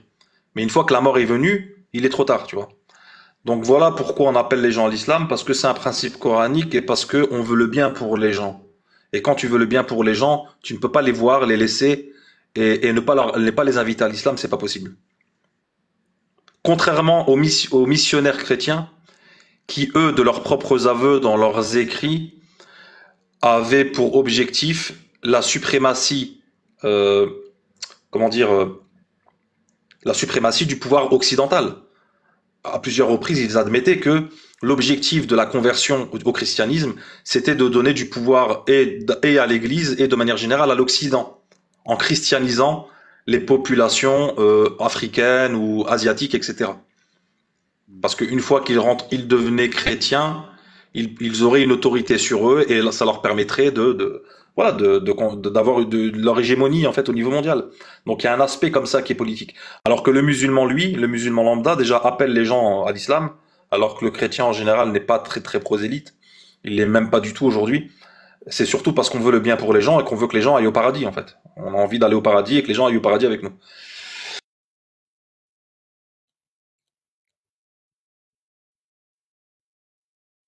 Ouais, c'est bien présenté. C'est cohérent. Je vois pas ce qu'on peut rajouter d'autre. Franchement, oui, c'est aussi comme ça que je vois les choses. Et puis, je trouve que la religion musulmane, je discute beaucoup, hein, je vais aussi sur des lives de musulmans. Je trouve que ce que tu viens de dire, c'est vrai. En fait, on n'a pas le sentiment, quand on nous appelle à se rapprocher d'Allah, de devenir musulman, effectivement, on ne sent pas d'obligation et on ne sent pas d'arrière-pensée. Tu vois ce que je veux dire? Alors qu'effectivement, quand on étudie un peu la religion chrétienne, effectivement, on sent bien que derrière, il y a quelque chose. On sent bien que derrière, il y a quelque chose qui nous est caché. C'est-à-dire qu'on veut qu'on se rapproche de la religion, mais derrière, ça cache encore autre chose. Effectivement, comme tu as expliqué que derrière, c'est le but de te manipuler, en fait, te rendre esclave, en fait. Et c'est pour ça que moi, en fait, si tu veux, par rapport à tout ça, je veux, c'est vraiment dans ma tête, hein, je veux pas me rattacher à une religion parce que je veux pas me sentir esclave d'une religion. Tu vois ce que je veux dire? Je veux bien me sentir esclave de Dieu, mais pas de la religion. Honnêtement, hein, sur Terre, j'accepterai tout de Dieu, mais rien des autres. Aujourd'hui, je vis comme quelqu'un de libre dans ma tête, mais je ne me sens pas libre par rapport au Créateur parce que le Créateur, il est en moi. Donc, je ne peux pas, comment expliquer? C'est difficile à expliquer comment je ressens les choses parce que moi, comme je t'ai dit, le Créateur, je le ressens. C'est pas comme quelque chose que je pense, c'est quelque chose qui vit en moi. Je te l'ai dit tout à l'heure, quand j'en parlais, j'avais des frissons. J'avais des frissons parce que c'est en moi, c'est difficilement explicable. J'ai du mal à trouver mes mots tellement. Regarde Pascal. Regarde Pascal. Allah n'a pas créé l'être humain pour qu'il ne fasse que vivre, manger, boire et se reproduire comme les animaux. Bien sûr. Allah a honoré l'être humain D'accord? Et il l'a élevé au-dessus de toutes les créatures. D'ailleurs, il nous dit dans le Coran qu'Allah Azza wa Jalla a préféré l'homme, Adam, le fils d'Adam, à toutes les autres créatures. D'accord?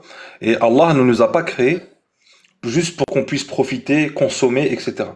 Il nous dit وَالَّذِينَ كَفَرُوا يَتَمَتَّعُونَ وَيَأْكُلُونَ كَمَا تَأْكُلُ الْأَنْعَامُ وَالنَّارُ مَثْوًى لَهُمْ. Les gens qui ne croient pas, ceux qui ont mécru, les mécréants, يَتَمَتَّعُونَ وَيَأْكُلُ, c'est-à-dire ils cherchent la jouissance en fait. Ils cherchent à consommer, ils cherchent la jouissance, la jouissance éphémère. Et ils mangent comme mangent les bestiaux, en fait, le bétail. Et le feu sera leur destination. Et il dit aussi, ذَرْهُمْ يَأْكُلُوا وَيَتَمَتَّعُوا وَيُلْهِهِمُ الْأَمْلِ فَسَوْفَ يَعْلَمُونَ. Laisse-les manger et profiter, et c'est exactement le même sens. Bientôt ils sauront. Et il dit aussi, Allah Azza wa Jal, qu'il a créé l'enfer et le paradis, et que l'enfer, il l'a créé pour le remplir. وَلَقَدْ ذَرَأْنَا لِجَهَنَّمَ كَثِيرًا مِنَ الْجِنِّ وَالْإِنسِ. Nous avons préparé l'enfer, la géhenne. Nous avons destiné énormément de djinns et d'hommes pour la géhenne. لَهُمْ قُلُوبٌ لَا يَفْقَهُونَ بِهَا. Ils ont des cœurs avec lesquels ils ne raisonnent pas.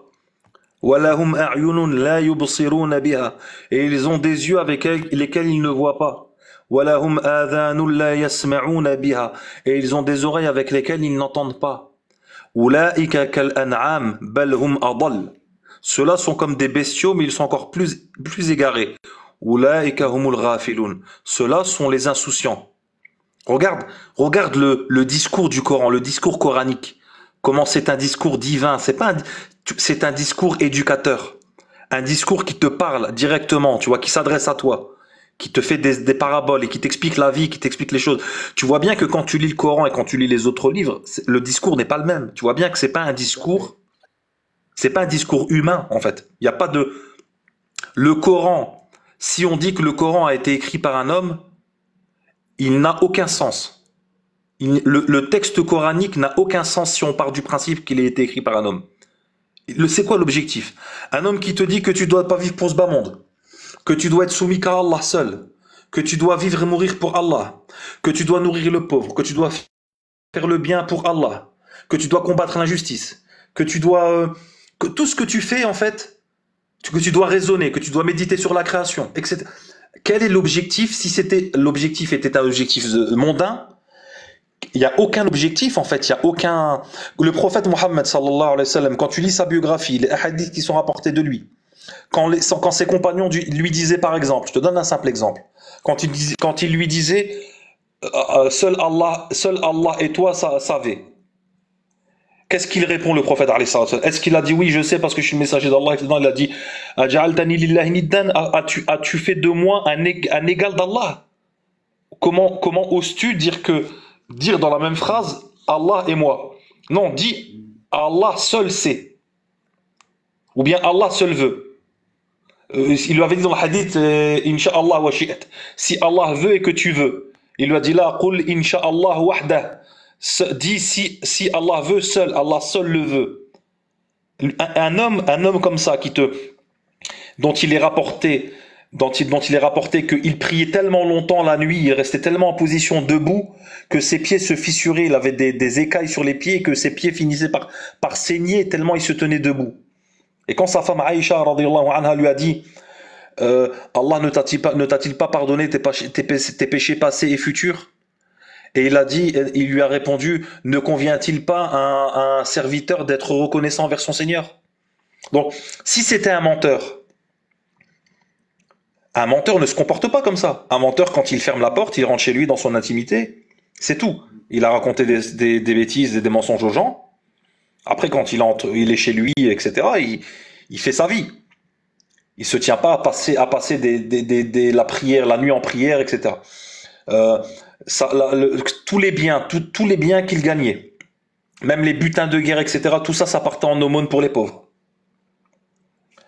Il a toujours refusé le titre de roi, etc. il a toujours demandé à ce qu'on l'appelle le messager et serviteur d'Allah. Abdullah wa rasuluhu, serviteur et messager. Donc quand tu lis la biographie, quand tu vois l'attitude, le comportement, l'humilité de cet homme, qui est un homme qui marchait parmi les gens. C'était pas un homme qui était hautain, qui se prenait comme quelqu'un de supérieur aux autres d'un point de vue humain, c'est-à-dire qu'il parlait avec tout le monde, il répondait à tout le monde, il rejetait pas les gens. En fait, quand tu lis le Coran et quand tu lis la biographie du prophète Mohammed sallallahu alayhi wa sallam, tu comprends que tout ça, ça ne peut venir, si tu es honnête et rationnel, ça ne peut venir que d'Allah.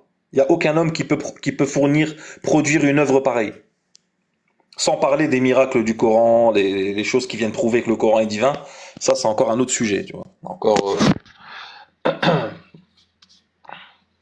Enfin bref, voilà quoi. Moi, j'ai quand même le sentiment que, en fait, comment expliquer ça?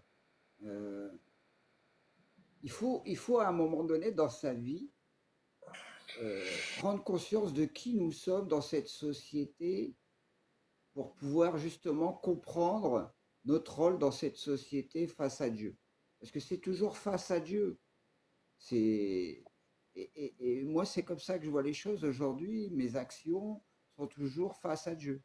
C'est-à-dire que je ne peux pas agir sans penser à Dieu. Dieu, Allah, comme tu veux, Allah, comme tu veux.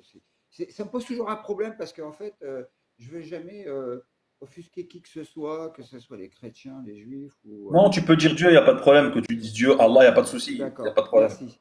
Merci. C'est parce que j'ai pris l'habitude, c'est une habitude en fait. Hein. Non, il n'y Après, a pas de problème. Pas de problème. quand je pense à Dieu, je pense aussi bien à Allah ou le nom qu'il porte m'importe peu en fait, m'importe peu. Tu vois. Et j'ai Mais tu sais, l'impression en fait que je suis devenu beaucoup plus proche de Dieu quand j'ai pris conscience de qui j'étais dans cette société. tu sais, parmi les versets que tu as lus, parce que toi, Hmm, ton sujet c'est la terre plate, hmm, euh, parmi les versets que tu as lus, hmm. t'as le verset dans Surat al-Baqarah. Ya ayyuhan nas. Allah nous dit, ô vous les gens. Ya ayyuhan nas u'budu rabbakum alladhi khalaqakum walladhina min qablikum la'allakum tattaqun. Ô vous les gens, adorez votre Seigneur qui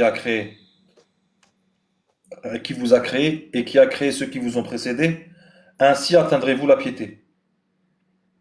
لعلكم تتقون الذي جعل لكم الأرض فراشا والسماء بناء celui qui a fait de la terre un lit Oui, et du ciel un toit. Donc toi, dans ta quête de la terre plate, tu es forcément passé par, c'est le premier verset qui traite de ce sujet-là dans le Coran. tout à fait. Hmm. Et il commence par quoi, Allah? Dans la description de la terre et des cieux. Il dit, ô vous les gens, adorez votre Seigneur. Quel est ce Seigneur-là? Le Seigneur qui vous a créé, vous, ainsi que ceux qui vous ont précédés, qui a fait de la terre un lit, du ciel un toit.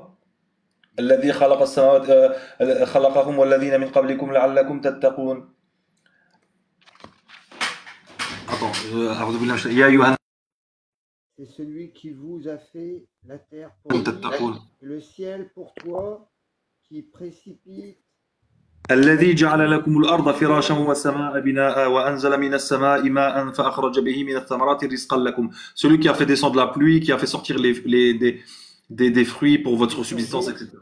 toutes les sortes de fruits pour vous Voilà, nourrir continue, vas-y, et lui continue. chercher et, et lui chercher donc excusez-moi, hein, j'ai du mal à lire hein, parce que j'ai des problèmes de vue. Non, non, continue, vas-y, continue, il n'y a pas de souci. Et ne lui cherchez donc pas des égaux alors que vous savez tout cela. Vas-y, continue. Alors ensuite, c'est la sourate, c'est toujours la même sourate, c'est le verset 23. Si vous avez un doute sur ce que nous avons révélé à notre serviteur, tâchez donc de produire une sourate semblable et appelez vos témoins, les idoles, que vous Si vous êtes adorez véridique. en dehors d'Allah, si vous êtes véridique. Tu vois? Et déjà, je sais, bon, Pascal, je pense que Non, t'es quelqu'un qui a de l'expérience, t'as vécu, t'es plus âgé que nous, Oui, etc. Donc, je sais que tu vas comprendre quand je vais te dire ça. Tu vois cette manière de s'adresser à l'homme, ce discours. Le fait de dire, si vous avez un doute, alors apportez un livre. Apportez, وَإِن كُنتُمْ فِي رَيْبٍ مِّمَّا نَزَّلْنَا عَلَى عَبْدِنَا فَأْتُوا بِسُورَةٍ مِّن مِّثْلِهِ. Rapportez une sourate équivalente. Et appelez vos divinités que vous associez à Allah si vous êtes véridique. Et tu sais que cette sourate-là, Al-Baqarah, regarde, reviens, je ne sais pas si tu peux revenir à la première page de la sourate. alors la première, oui, je peux, bien sûr. Quel verset? La première? Le premier? Premier verset, Alif Lam Mim. Alors, Alif Lam Mim, ce sont des lettres. ذَلِكَ الْكِتَابُ لَا رَيْبَ فِيهِ هُدًى ah oui, لِلْمُتَّقِينَ. c'est ça, ouais. Le deuxième, c'est le livre du sujet duquel il n'y a aucun doute. C'est un guide pour les pieux. Voilà. Voici le livre À la au sujet visible, duquel il n'y a aucun croit à doute. la visible. Vas-y. Vas-y, continue, continue. Après, donc, il dit qui croit à l'invisible et accomplissent la salat et La dépensent prière. alors, dans Mhm. l'obéissance à Allah de ce que nous leur avons attribué. Voilà, tu vois donc, la, il dit donc, voici le livre au sujet duquel il n'y a aucun doute, une guidée pour les pieux qui accomplissent la prière et dépensent de ce qu'Allah leur a attribué, leur a donné, c'est-à-dire dépensent dans l'aumône et dans le fait de nourrir les pauvres, etc. Mm. Ulaika ala hudan min rabbihim wa ulaika humul muflihun. Ceux-là sont ceux qui sont sur une guidée de leur Seigneur et ceux-là sont les vainqueurs, les gagnants, ceux qui réussissent, d'accord? Mm. Dès le début, tu vois, dans ce verset-là, Allah nous dit, voici le livre au sujet duquel il n'y a aucun doute. Et dans l'autre verset qu'on a lu juste avant, qui vient après, il dit, et si vous avez un doute au sujet de ce que nous avons révélé à notre serviteur, alors apportez un livre. C'est-à-dire qu'à deux moments, Allah nous dit, ce livre, c'est un livre qui est parfait, qui est parfaitement agencé, qui est clair, sur lequel il n'y a pas de doute, et vous serez incapable. فَإِن لَمْ تَفْعَلُوا, après il dit فَإِن لَمْ تَفْعَلُوا وَلَنْ تَفْعَلُوا. Et si vous ne le faites pas, dans le verset de tout à l'heure, et vous ne le ferez jamais, c'est-à-dire apporter une sourate équivalente, donc Allah nous met au défi, à ceux qui ne croient pas en ce livre, de présenter un livre ou une sourate ou un chapitre équivalent. Tu vois cette confiance, ce discours qui est un discours tranchant, d'autorité, de confiance, qui te montre que c'est un livre que tu ne peux pas réfuter. Alors que par exemple, quand tu ouvres la Bible, on va prendre l'évangile de Luc par exemple, déjà Luc, on ne sait pas qui c'est, puisque lui-même ne signe pas son évangile. Donc là, de tous les chercheurs bibliques sont unanimes sur le fait qu'en fait, on ne connaisse pas les auteurs des évangiles en réalité. Ils ont été nommés par ces noms un peu plus tard. Et il commence comment son évangile? Il ne dit pas j'ai reçu la révélation de Dieu, j'ai été inspiré par Dieu, voici ce que Dieu m'a révélé, etc. Non. Il dit, comme plusieurs ont entrepris de composer une relation des choses accomplies parmi nous, conformément à ce que nous ont transmis ceux qui ont été dès le commencement témoins oculaires et ministres de la parole, il m'a paru bon à moi aussi, qui de longue date ai tout suivi avec soin, d'en écrire pour toi le récit suivi, noble Théophile, afin que tu reconnaisses la certitude des enseignements que tu as reçus au jour d'Hérode, etc., etc. On a par exemple l'auteur des Maccabées qui nous dit, si j'ai commis une erreur, si j'ai dit une chose, c'est Maccabée ou... Alors attends, si je me trompe pas... Ouais, c'est dans les Maccabées. Il dit, si ce que j'ai dit c'est bien, c'est grâce à Dieu, tu vois. Si je me suis trompé, pardonnez-moi, etc. Donc tu vois que ce sont des hommes qui écrivent des choses, en fait, qui racontent des histoires, et qui ne prétendent pas, tu vois, et puis qui doutent, et puis ils doutent, Oui, tu oui. vois, ils doutent. Alors que le Coran commence comment? Voici le livre au sujet duquel il n'y a aucun doute. Tu vois.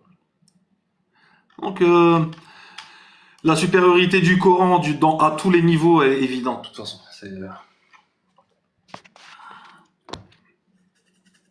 Bah, tout est Et dans la plupart d'entre nous, l'interprétation déjà. Déjà, tout est comment? dans l'interprétation. Et c'est pour ça que ça pose problème, effectivement, si le Coran en français n'est pas le reflet du Coran en arabe, pour moi, ça pose problème. Parce que je lis pas l'arabe et ça me pose problème. Ça me pose problème parce Bah, que j'en avais discuté avec Eliom, effectivement, qui est musulman et qui, lui, lit le Coran en arabe. Effectivement, il m'avait expliqué que c'est pas toujours évident d'interpréter en français ce qui est écrit en arabe.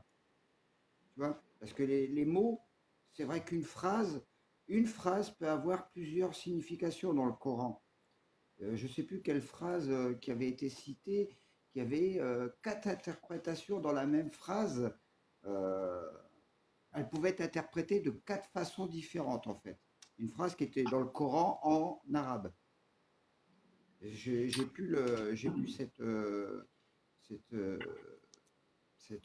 pas une sourate, c'est un verset qui avait été dit. Effectivement, ce verset, j'en ai plus, parce que j'oublie beaucoup de choses, hein. J'en apprends beaucoup tous les jours, mais j'en oublie aussi. en fait, le Coran, euh, c'est ce que tu lis, la traduction, c'est pas le Coran, c'est une traduction. Et en fait, la traduction, Oui. un exégèse, en fait, une exégèse. Mhm. C'est-à-dire que forcément, dans la traduction en français, comme on dit, traduire, c'est trahir. Forcément, la langue originelle, particulièrement la langue arabe, pourquoi Allah a choisi la langue arabe déjà? Ça, c'est un sujet déjà. Pourquoi l'arabe? Parmi les raisons, après, il y a plein de gens de science qui ont expliqué, qui ont détaillé ce sujet, tu vois. Mais l'arabe, c'est la langue aujourd'hui qui est la plus précise dans le monde. La langue la plus riche et la plus précise. Il n'y a aucune langue sur Terre qui permette d'exprimer une idée de manière aussi éloquente et précise que la langue arabe. Donc le choix de la langue arabe, c'est pas un choix anodin. Ça, c'est une première chose.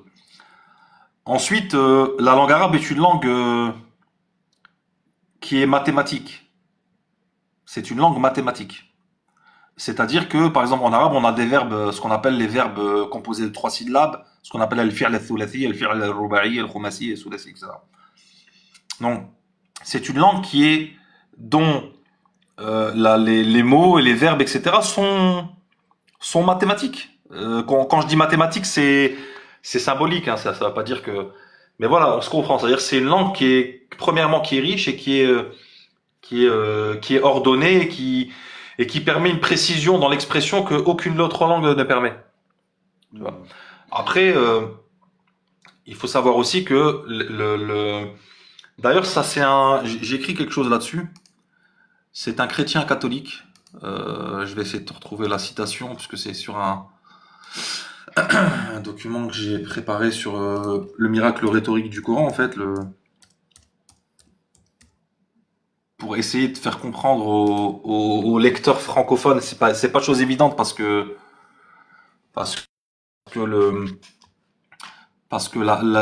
le miracle linguistique du Coran, c'est difficile de le saisir en français. Tu peux pas le saisir parce que c'est pas voilà, c'est pas la langue arabe. Mais je vais regarder, par exemple, je vais te donner quelques citations. Par exemple, Labid ibn Rabi'a. Labid ibn Rabi'a, c'était l'un des plus grands poètes des Arabes de la période pré-islamique, d'accord? Et c'est le plus célèbre d'entre eux. Et c'est devenu un musulman, un compagnon. Et quand il On t'entend est mal. devenu musulman, en fait, il a embrassé l'islam à cause du caractère inimitable. C'est que les compagnons, on se rend compte que, ouais, ça va mieux? Ah, t'as des coupures, mais bon, après, on arrive à comprendre, t'inquiète. Ouais. Ouais, donc je disais comment dire, de nombreux compagnons entendaient des fois juste un seul verset du Coran, une seule sourate et devenaient musulmans. Donc nous, on doit se dire qu'est-ce qui a fait que ces gens-là, qui étaient dans une société, les Arabes étaient connus pour avoir des valeurs comme l'honneur, la fidélité, etc., la famille, etc. Et donc, comment ces gens-là peuvent délaisser tout leur héritage, délaisser leur polythéisme, leur divinité, la religion de leurs parents, contribuer à la division de la société, puisque forcément, tu arrives dans une société polythéiste, tu leur dis il faut délaisser les idoles, ça crée de la division au début, etc. Qu'est-ce qui fait que ces gens-là, quand ils entendaient un verset, devenaient musulmans? Donc lui, Labid ibn Rabi'a, qui était l'un des poètes les plus réputés de l'époque, il est devenu musulman après avoir entendu le Coran. Et après avoir embrassé l'islam, il a arrêté la poésie. D'accord? Et les gens, ils étaient surpris parce que c'était quelqu'un qui était doué, qui pratiquait beaucoup la poésie. Et l'islam n'interdit pas de faire de la poésie tant que elle ne transgresse pas les principes islamiques. Donc les gens lui ont demandé pourquoi tu as arrêté.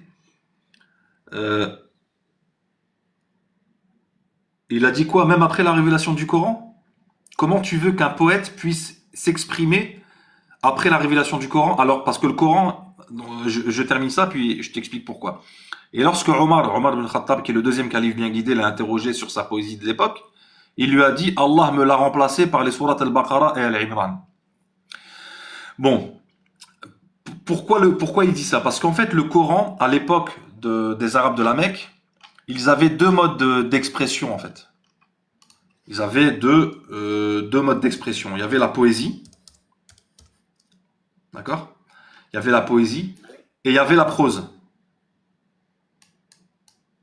Ils avaient deux modes d'expression. D'accord? Ce qu'on appelle al-shi'r, c'est la poésie, et al-nathr, c'est la prose. D'accord? Et le Coran, lui, est arrivé. Comment? Qu'est-ce que tu appelles la prose? Ben, la prose, c'est. Comment, al-nathr, comment je peux te l'expliquer ça? Parce que on traduit par la prose, mais. La prose, c'est de la poésie sans rime, non? Chez les Français, en tout cas. Moi, je pense que c'est ça. Et c'est la terminaison des vers, en fait, qui est différente. D'accord. Je vais regarder ça, je te donne la différence. Différence, prose et poésie.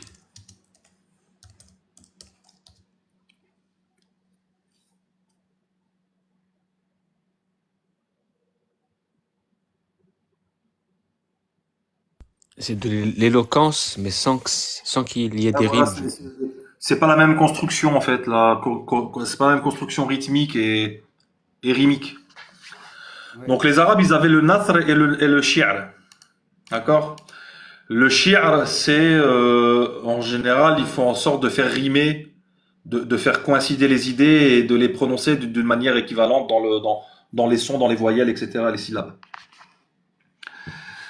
Et le Coran est arrivé avec un autre mode d'expression, qui n'est ni de la prose, ni du nathr, ni du shi'r. En fait, les polythéistes de Quraysh étaient au summum de la maîtrise de la langue arabe. Il y a personne qui maîtrise l'arabe aujourd'hui comme le maîtrisaient les Quraysh, les Arabes de l'époque. Et quand Allah les a défiés de proposer un Coran équivalent, un livre équivalent, puisque vous êtes les plus grands poètes, les plus grands, ceux qui maîtrisaient le mieux la langue arabe. Vous pouvez tous vous unir, les hommes et les djinns et toutes les tribus, pour proposer quelque chose d'équivalent. Eux, ils ont décidé de faire quoi? De prendre les armes et de faire couler le sang. Alors qu'il aurait été tout simplement, il aurait été plus simple s'ils en avaient été capables de répondre aux défis. On est d'accord, Pascal? Tout à fait. Pourquoi ils n'ont pas répondu aux défis? Parce qu'en fait, le Coran, Ils étaient pas et à la hauteur. c'est une des... Comment? Tout simplement, ils sont pas à la hauteur de Dieu. Ils savent très bien qu'il n'y a pas plus grand que Dieu et ils sont dans l'impossibilité d'être à la hauteur de Dieu. C'est-à-dire qu'ils ne sont pas l'équivalent. Ils ne peuvent pas être l'équivalent. Parce que le Coran, c'est un nouveau mode d'expression. Personne ne s'exprimait comme le Coran. On leur a proposé un texte qui utilise le même alphabet qu'eux, qui utilise la langue arabe comme eux, qui utilise les mêmes mots que les leurs, mais d'une manière que jamais personne n'a proposé, en fait. C'est la composition, le Coran est une nouvelle langue. C'est une langue arabe, ils utilisent le même alphabet, les mêmes mots, mais c'est une expression totalement différente. Et ils n'ont même pas essayé de répondre aux défis. Ils n'ont même pas essayé de reproduire la même chose. Tellement ils ont compris que c'était impossible, en fait. C'est pour ça qu'aujourd'hui, après 1400 ans, plus de 1400 ans, le Coran, il n'y a personne, et il y a des gens qui ont essayé, Il y a même un groupe de chrétiens qui avait essayé dans les années 90. Ils ont un ouvrage de 15 ou 16 ans. Et aujourd'hui, personne n'en connaît le titre. Si je te dis Al-Furqan Al-Furqan Al-Haqiqi ou Al-Furqan Al-Sahih, personne ne sait ce que c'est. Et quand tu lis ce qui est écrit dedans, tu rigoles. C'est-à-dire même ceux qui ont un peu de connaissance en langue arabe se marrent tellement c'est mauvais. Ou bien certains ont essayé de reprendre la rythmique du Coran et la composition du Coran juste en remplaçant des mots. Ils imitent le Coran, ensuite ils te disent on a répondu au défi du Coran. Non. Le Coran est venu avec une nouvelle expression. Ramenez-nous une nouvelle expression. Utilisez le même alphabet, le même evné, proposez. Le plus dingue, c'est que c'est, même dans les phrases, tu vois, on a toujours aujourd'hui ce qu'on appelle des phrases verbales, des phrases nominales, al-jumla al-fi'liya ou al-jumla al-ismiya. Et en fait, dans le Coran, tu trouves ça. Mais c'est une manière d'expression qui est tout à fait nouvelle et que jamais personne n'avait proposé avant, tu vois. D'ailleurs, ce que dit donc je t'ai parlé de la Bible ibn Rabi'a. Ensuite, il y a Jubayr ibn Mut'im, qu'Allah l'agrée, qui était alors mécréant à cette époque, et il a entendu le messager d'Allah, sallallahu alayhi wa sallam, réciter la sourate At-Tur, la sourate 52. Quand Allah dit Am khuliqu min ghayri shay'in aw humul khaliqun. Ont-ils été créés à partir de rien? Pardon, je commence à fatiguer. Ont-ils été créés à partir de rien ou sont-ils eux-mêmes les créateurs? Am khalaqu as-samawati wal ard bal la yuqinun. Ou bien ont-ils créé les cieux et la terre mais en fait ils n'ont aucune conviction. Et en fait, il a entendu quelques versets sur la Tour et il a dit mon cœur a failli s'envoler. Alors qu'il était polythéiste à l'époque, mon cœur a failli s'envoler. Al-Walid ibn al-Mughira, qui était une des têtes des polythéistes de la Mecque. Il a été envoyé, qui était l'un des plus grands poètes de la Mecque. Abu Jahl l'avait incité à dire quelque chose de négatif sur le Coran. Il est allé voir le prophète, il lui a fait des propositions. Ensuite, il lui a récité le Coran. Et quand il est revenu avec le visage tout blanc, pâle. Et quand Abu Jahl lui a dit alors, qu'est-ce qu'il en est? Il lui a dit, que dois-je te dire? Par Allah, aucun parmi vous n'est plus connaisseur de la poésie que moi, ni de ses mesures, de sa métrique, ni de ses poèmes, ni de sa poésie, de la poésie des djinns. Par Allah, rien de tout cela ne ressemble à cela, c'est-à-dire ce Coran ne ressemble à rien de tout cela. Il leur a dit, par Allah, ces paroles sont certes d'une douceur, d'une grâce, dont les fruits sont élevés, parfaitement agencés, leurs significations sont grandioses, et elles sont au-dessus de toutes les paroles. Et puis après, il a dit, ouais, mais on peut pas laisser, on est obligé de dire quelque chose à la population, aux gueux. Donne-nous quelque chose. Il lui a dit, attends, je vais réfléchir et je te dis quoi. Il a dit, bah, dans ces cas-là, dis-leur que c'est de la sorcellerie. T'imagines au point de dire que un texte est de la sorcellerie. Tu vois, ça, c'est les polythéistes quand ils ont reçu le Coran. Les musulmans, on sait ce qu'ils disent du Coran. Je vais pas te dire parce que c'est évident. Voici maintenant des témoignages de chrétiens, d'orientalistes, d'historiens, de gens qui ont goûté à la langue arabe. Thomas Walker Arnold, il est orientaliste et historien britannique, d'accord? Il est mort en 1930. Il est connu, il a écrit un livre qui s'appelle The Preaching of Islam, A History of the Propagation of the Muslim Faith. D'accord, l'histoire de l'islam, le prêche de l'islam, l'histoire de la propagation de la foi musulmane. Et qu'est-ce qu'il dit? De par cette étroite interaction avec les musulmans et une étude si assidue de leur littérature, nous constatons même qu'un adversaire aussi bigote de l'islam que Alvar admet que le Coran a été composé dans un langage si éloquent et beau que même les chrétiens ne pouvaient s'empêcher de le lire et de l'admirer. On a ensuite Martin Zamit. C'est un professeur d'études orientales, un chrétien. Il dit, malgré l'excellence littéraire de certains de longs poèmes pré-islamiques, le Coran est définitivement, à son propre niveau, la manifestation écrite la plus éminente de la langue arabe. Comment un homme illettré, en plein milieu d'Arabie, peut, comme ça, d'un coup, pondre une œuvre pareille, alors qu'il n'était connu pour rien d'autre que le commerce et l'élevage, et aussi et surtout que c'était un homme connu pour être un homme gentil, bon, généreux et qui n'a jamais menti. D'accord? D'ailleurs, certains disaient que certains compagnons sont devenus musulmans juste en entendant que Mohammed prétendait être prophète, ils sont devenus musulmans. Ils ont dit, si lui il le dit, c'est que c'est vrai. Quelqu'un qui n'a jamais fait un seul mensonge de toute sa vie, on ne peut pas mentir au sujet d'Allah.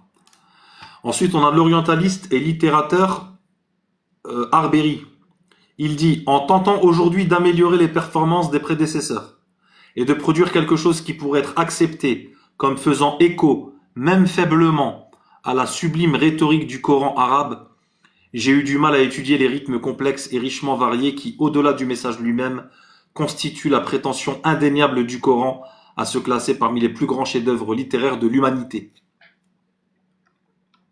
Le professeur Bruce Lawrence, donc lui il a dit ça dans The Quran Translated with an Introduction by Arthur Arbery, etc., à l'université d'Oxford. Le professeur Bruce Lawrence dit, en tant que signe tangible, donc là il dit ça dans The Quran Biography, London Atlantic Books, page 8. En tant que signe tangible, les versets coraniques expriment une vérité inépuisable, ils signifient un sens superposé à un sens, lumière sur lumière, miracle après miracle. Le très célèbre professeur et arabisant Hamilton Gibb, il dit, dans Gibbs H.A.R. 1980, Islam Historical Survey, à l'université d'Oxford Press, page 28, il dit, comme tous les Arabes, ils étaient des connaisseurs de la langue et de la rhétorique. Eh bien, si le Coran était sa propre composition, d'autres hommes pourraient rivaliser avec lui. Qu'ils produisent divers comme cela, s'ils le pouvaient, et s'ils ne le pouvaient pas, il est évident qu'ils ne le pouvaient pas, alors qu'ils acceptent le Coran comme un miracle de preuve exceptionnel. Ensuite, on a Palmer, professeur d'arabe et du Coran, qui soutient que les affirmations faites par des universitaires comme celle-ci dessus ne devraient pas nous surprendre. Et il a écrit que le meilleur des écrivains arabes n'ait jamais réussi à produire quoi que ce soit d'égal en mérite au Coran lui-même n'est pas surprenant. Et on va terminer, peut-être pas, tiens, Joseph Charles Victor Mardus, qui est un orientaliste, un poète, un auteur et traducteur des contes des Mille et une nuits, en plus d'être médecin, français et catholique. Qu'est-ce qu'il dit, ce français catholique, aussi bien si cultivé? Il dit, quant au style du Coran, et ça il le dit dans son introduction, d'une traduction en fait, il a fait une traduction de certains versets, de certaines sourates du Coran, qui s'appelle le Coran qui est la guidance et le différenciateur, Al-Furqan. Il a écrit dans son introduction, quant au style du Coran, il est le style personnel d'Allah. Comme le style est l'essence de l'être, il ne saurait être ici que divin. Et de fait, les écrivains, même les plus sceptiques, en ont subi la fascination. T'imagines, c'est un catholique qui parle. Son emprise est encore telle sur les 300 millions de musulmans du globe que les missionnaires étrangers s'accordent à reconnaître qu'on n'a guère pu produire jusqu'à aujourd'hui un seul cas avéré d'apostasie musulmane. C'est que ce langage qui se faisait entendre pour la première fois à des oreilles bédouines fut une prose essentiellement nouvelle, pleine de magnificence, rythmée, allitérée, assonancée, et dont la répercussion est toujours profonde sur tout auditeur qui comprend l'arabe. Aussi est-ce une tâche ingrate que d'essayer de rendre les effets de cette prose inouïe dans une langue étrangère, et surtout dans la langue française si contenue, si intransigeante et sévère. De plus, la langue française, comme toutes les langues modernes, n'est pas une langue religieuse et n'a jamais servi de moyen d'expression à la divinité.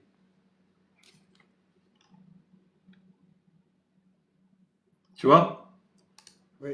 Ça, c'est ce que certains... D'ailleurs, il y a aussi Fares, un Libanais, Fares Chidiak, qui était chrétien, en fait, qui était un savant de la langue arabe. Il y avait très peu de savants de la langue arabe parmi les chrétiens. Souvent, ce sont des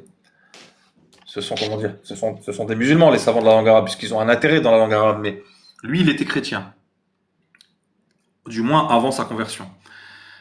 Donc c'était un des savants de la langue arabe parmi les chrétiens les plus distingués de ces derniers siècles. au point où l'orientaliste évangéliste Cornelius Van Dyck, en fait, Van Dyck, c'est l'auteur de la traduction la plus connue de la Bible en langue arabe, la plus célèbre. La traduction de Van Dyck. D'ailleurs, on l'appelle la traduction de Van Dyck. Et il a dit concernant le Libanais Fares Chidiac, et donc ce Van Dyck a dit, le littérateur, le poète, le linguiste, l'écrivain éloquent, son expression est ce qui fut écrit de meilleur dans la prose en langue arabe parmi les contemporains de la dernière Renaissance. Donc le mec, c'est une pointure de la langue arabe, d'accord? Fares Chidiac écrivit après sa conversion à l'islam en répondant à l'affront de l'écrivain chrétien nommé Rizq Allah qui voulait relever le défi du Coran. Donc il y avait un chrétien en fait, prosélyte qui voulait relever le défi du Coran, je vais proposer quelque chose de meilleur, etc. Et donc lui, Fares Chidiac, qui est devenu musulman après avoir atteint un niveau en langue arabe, un niveau élevé en langue arabe, il a compris que c'était un livre divin. Il a dit, cet idiot s'est senti pousser des ailes à croire qu'il était apte à relever le défi coranique, ce qui est la chose la plus étonnante démontrant sa folie et sa déficience mentale. Le temps est donc venu pour nous de démontrer son ignorance de la langue arabe, de sa grammaire, de sa syntaxe et autres, afin qu'il sache qu'en voulant relever le défi du Coran, qu'il a été atteint d'une folie avérée.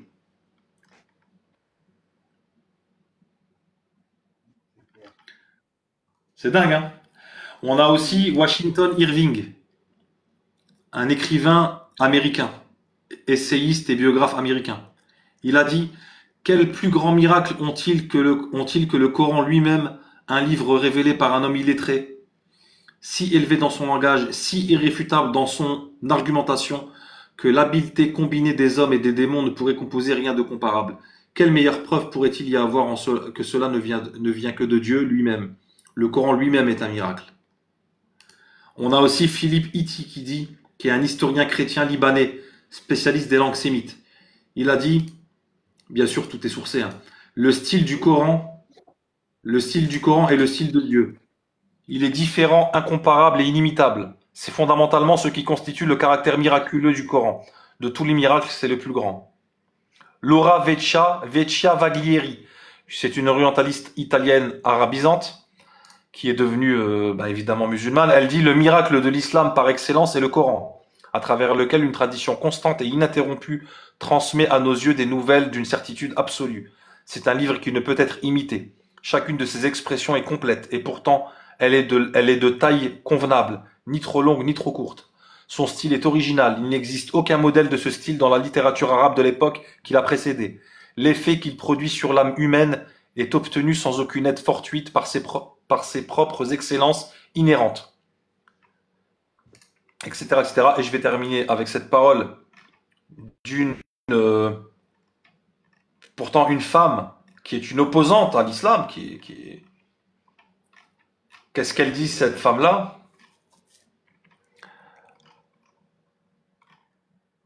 C'est Angelina Neuwirth. Elle a eu un entretien avec un prêcheur musulman américain, ou anglais, je pense, concernant le défi du Coran. En fait, ils étaient dans un entretien et elle a avoué à demi-mot comme ça, elle a dit, ouvrez les guillemets, personne n'a réussi, c'est vrai. Je pense vraiment que le Coran a même embarrassé les chercheurs occidentaux, qui n'ont pas été en mesure d'expliquer comment soudain, dans un environnement où il n'y avait pas de texte écrit appréciable, est apparu le Coran avec sa richesse d'idées et ses formulations magnifiques.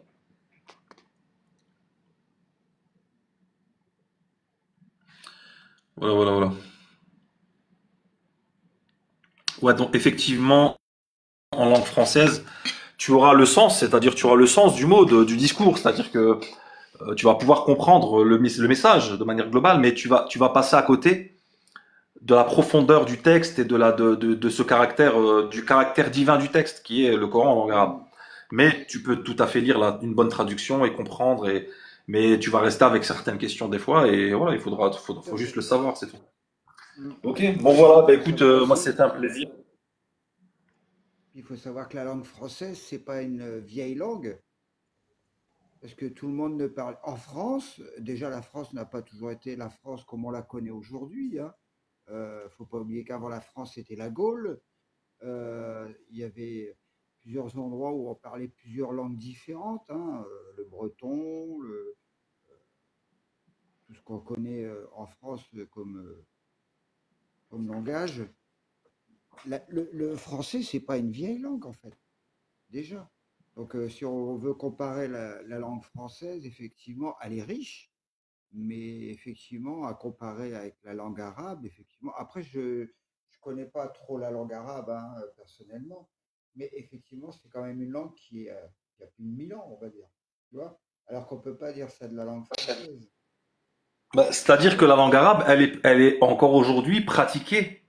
Même s'il y a beaucoup de dialectes et que dans certains endroits on parle plus la langue littéraire, elle est encore pratiquée dans les universités, dans les médias, dans les journaux et dans l'étude de la religion. Donc c'est une langue vivante, l'arabe. Donc, et c'est là, il n'y a aucune langue qui est aussi ancienne que l'arabe, il n'y a aucune langue vivante aussi ancienne que l'arabe. Et si elle est vivante aujourd'hui, c'est parce que c'est grâce au Coran et grâce à la religion, c'est grâce à l'islam. Tout à fait. En tout cas, tout ce que Ok. tu m'as dit. Bon. Oui. Vas-y, Dis-moi. finis ce que tu voulais dire. Non, mais c'est bon, j'ai fini, vas-y. C'est pour ça. Non, mais j'allais terminer Justement, j'allais dire, si t'as pas de questions, Non, non, j'ai pas de questions parce qu'en fait, tu réponds à beaucoup pas de mes questions. En fait, je suis à l'écoute, j'apprends des choses et j'apprécie beaucoup tout ce que tu as pu dire ce soir, ainsi que comment j'allais dire. Tu vois, quand je suis fatigué, tu vois, quand je suis fatigué, j'ai du mal à parler et j'ai du mal à trouver mes mots parce que j'essaie toujours de peser mes mots, c'est important. Et en tout cas, j'ai apprécié cette soirée. En tout cas, merci à toi, merci à Mehdi de m'avoir accepté sur son live. pas de souci. Moi, je te souhaite une bonne quête. Voilà, ne reste pas comme ça. Poursuis ta quête de la vérité. Sois sincère envers Allah. Invoque ton Seigneur. Demande-lui, ô Seigneur, guide-moi vers la vérité. Montre-moi le chemin de la vérité. Fais-moi mourir dans ton agrément. Et Inch'Allah, tout se passera bien. Si tu as des questions, n'hésite pas. S'il n'y a qu'une seule personne qui peut m'orienter, c'est le créateur. Exactement. Pour moi, je n'ai confiance qu'en lui, en fait. Si tu veux. C'est bien, exactement. Il faut continuer comme ça et surtout être sincère et chercher la vérité. Bon, en tout cas, c'était un plaisir, moi, Pascal. Mahdi, barakallahu fik. Barakallahu fik, al-Arabi, je vous ai écouté, barakallahu fikoum, les frères. Après, j'étais pas très présent, mais j'ai écouté tout à l'heure ce que tu disais et barakallahu fik, ça fait beaucoup de bien à tout le monde. Merci à toi, Akhi El-Karim. Après, À la prochaine. Désolé, j'ai été très volubile, j'ai parlé beaucoup, mais non, c'était très bien. quand on est passionné, on parle Très beaucoup. bien, c'était très clair. Alhamdulillah, barakallahu fik pour ce partage qui est utile à tout le monde. Et alhamdulillah, en tout cas, il y a la rediffusion que je vais récupérer pour pouvoir écouter ça d'une manière plus attentive. Mais barakallahu fikoum, merci à vous les frères. Et Inch'Allah, j'espère qu'on se verra plus souvent l'Arabie. N'hésite pas à passer, comme ça tu verras les dialogues entre platistes et globistes d'un point de vue musulman ou de la science, mais surtout musulman, et ça pourra t'aider à avoir des arguments sur cette question. Non, c'est juste que moi, c'est pas le sujet. Mais moi, il y a pas de souci, c'est pas un sujet. Mais je sais. T'inquiète. Moi, il sait que c'est juste pas un sujet. Voilà, moi, je suis dans d'autres trucs. Après, moi, tu sais très bien que je suis pas je suis pas un globiste. C'est pas mon. Non, mais c'est juste. Moi, j'ai toujours dit c'est simple. Si vous voulez me faire croire que la Terre est ronde ou que la Terre est un globe, montrez-la moi tout simplement. Je vais pouvoir la voir une vraie image de la Terre, pas un truc trafiqué de la NASA, des fausses, tu vois, des images générées par ordinateur. C'est une dinguerie de pas avoir de photos de la Terre, tu vois. Rien que ça, pour moi, pour moi, rien que ça règle le problème. Après, effectivement, coraniquement parlant, bon, moi, je sais qu'il y a plein de versets Même par rapport à la vie des savants et tout, le fait d'écouter les dialogues qu'il peut y avoir, ça peut être intéressant pour. Non, mais c'est clair. Après, on a tous été influencés par le globisme, mais moi, je suis pas quelqu'un je suis pas quelqu'un, comment dire, ça me pose pas problème en fait. J'aurais aucun problème à dire que la Terre elle est plate si j'étais convaincu qu'elle était plate. Même si pour moi il y a aucun problème à ce qu'elle soit plate et il il est très probable qu'elle soit plate, tu vois. C'est juste que je suis pas, je me suis pas mis dans la, comment dire, dans le truc de, je vais faire des recherches, je vais essayer de trancher. C'est Ouais, pas, ouais. j'ai d'autres sujets qui Ouais, sont ouais. prioritaires, tu vois. Ouais, ouais, ouais, je C'est ça. comprends. Ouais. Après, En moi, tout cas, je vais que, vous Ça laisser. facilite. vas-y. Bon, allez, bonne soirée, à plus tard, Inch'Allah. Salam alaikum. Merci à Barakallahu Merci, vous. bonne fik. soirée. C'est un plaisir. Et je vous dis Merci. à très bientôt. Merci les frères. Merci Pascal d'être Merci. passé. N'hésite pas à Bonne soirée. repasser, c'était un plaisir. Il n'y a pas de souci, ça sera avec plaisir. Et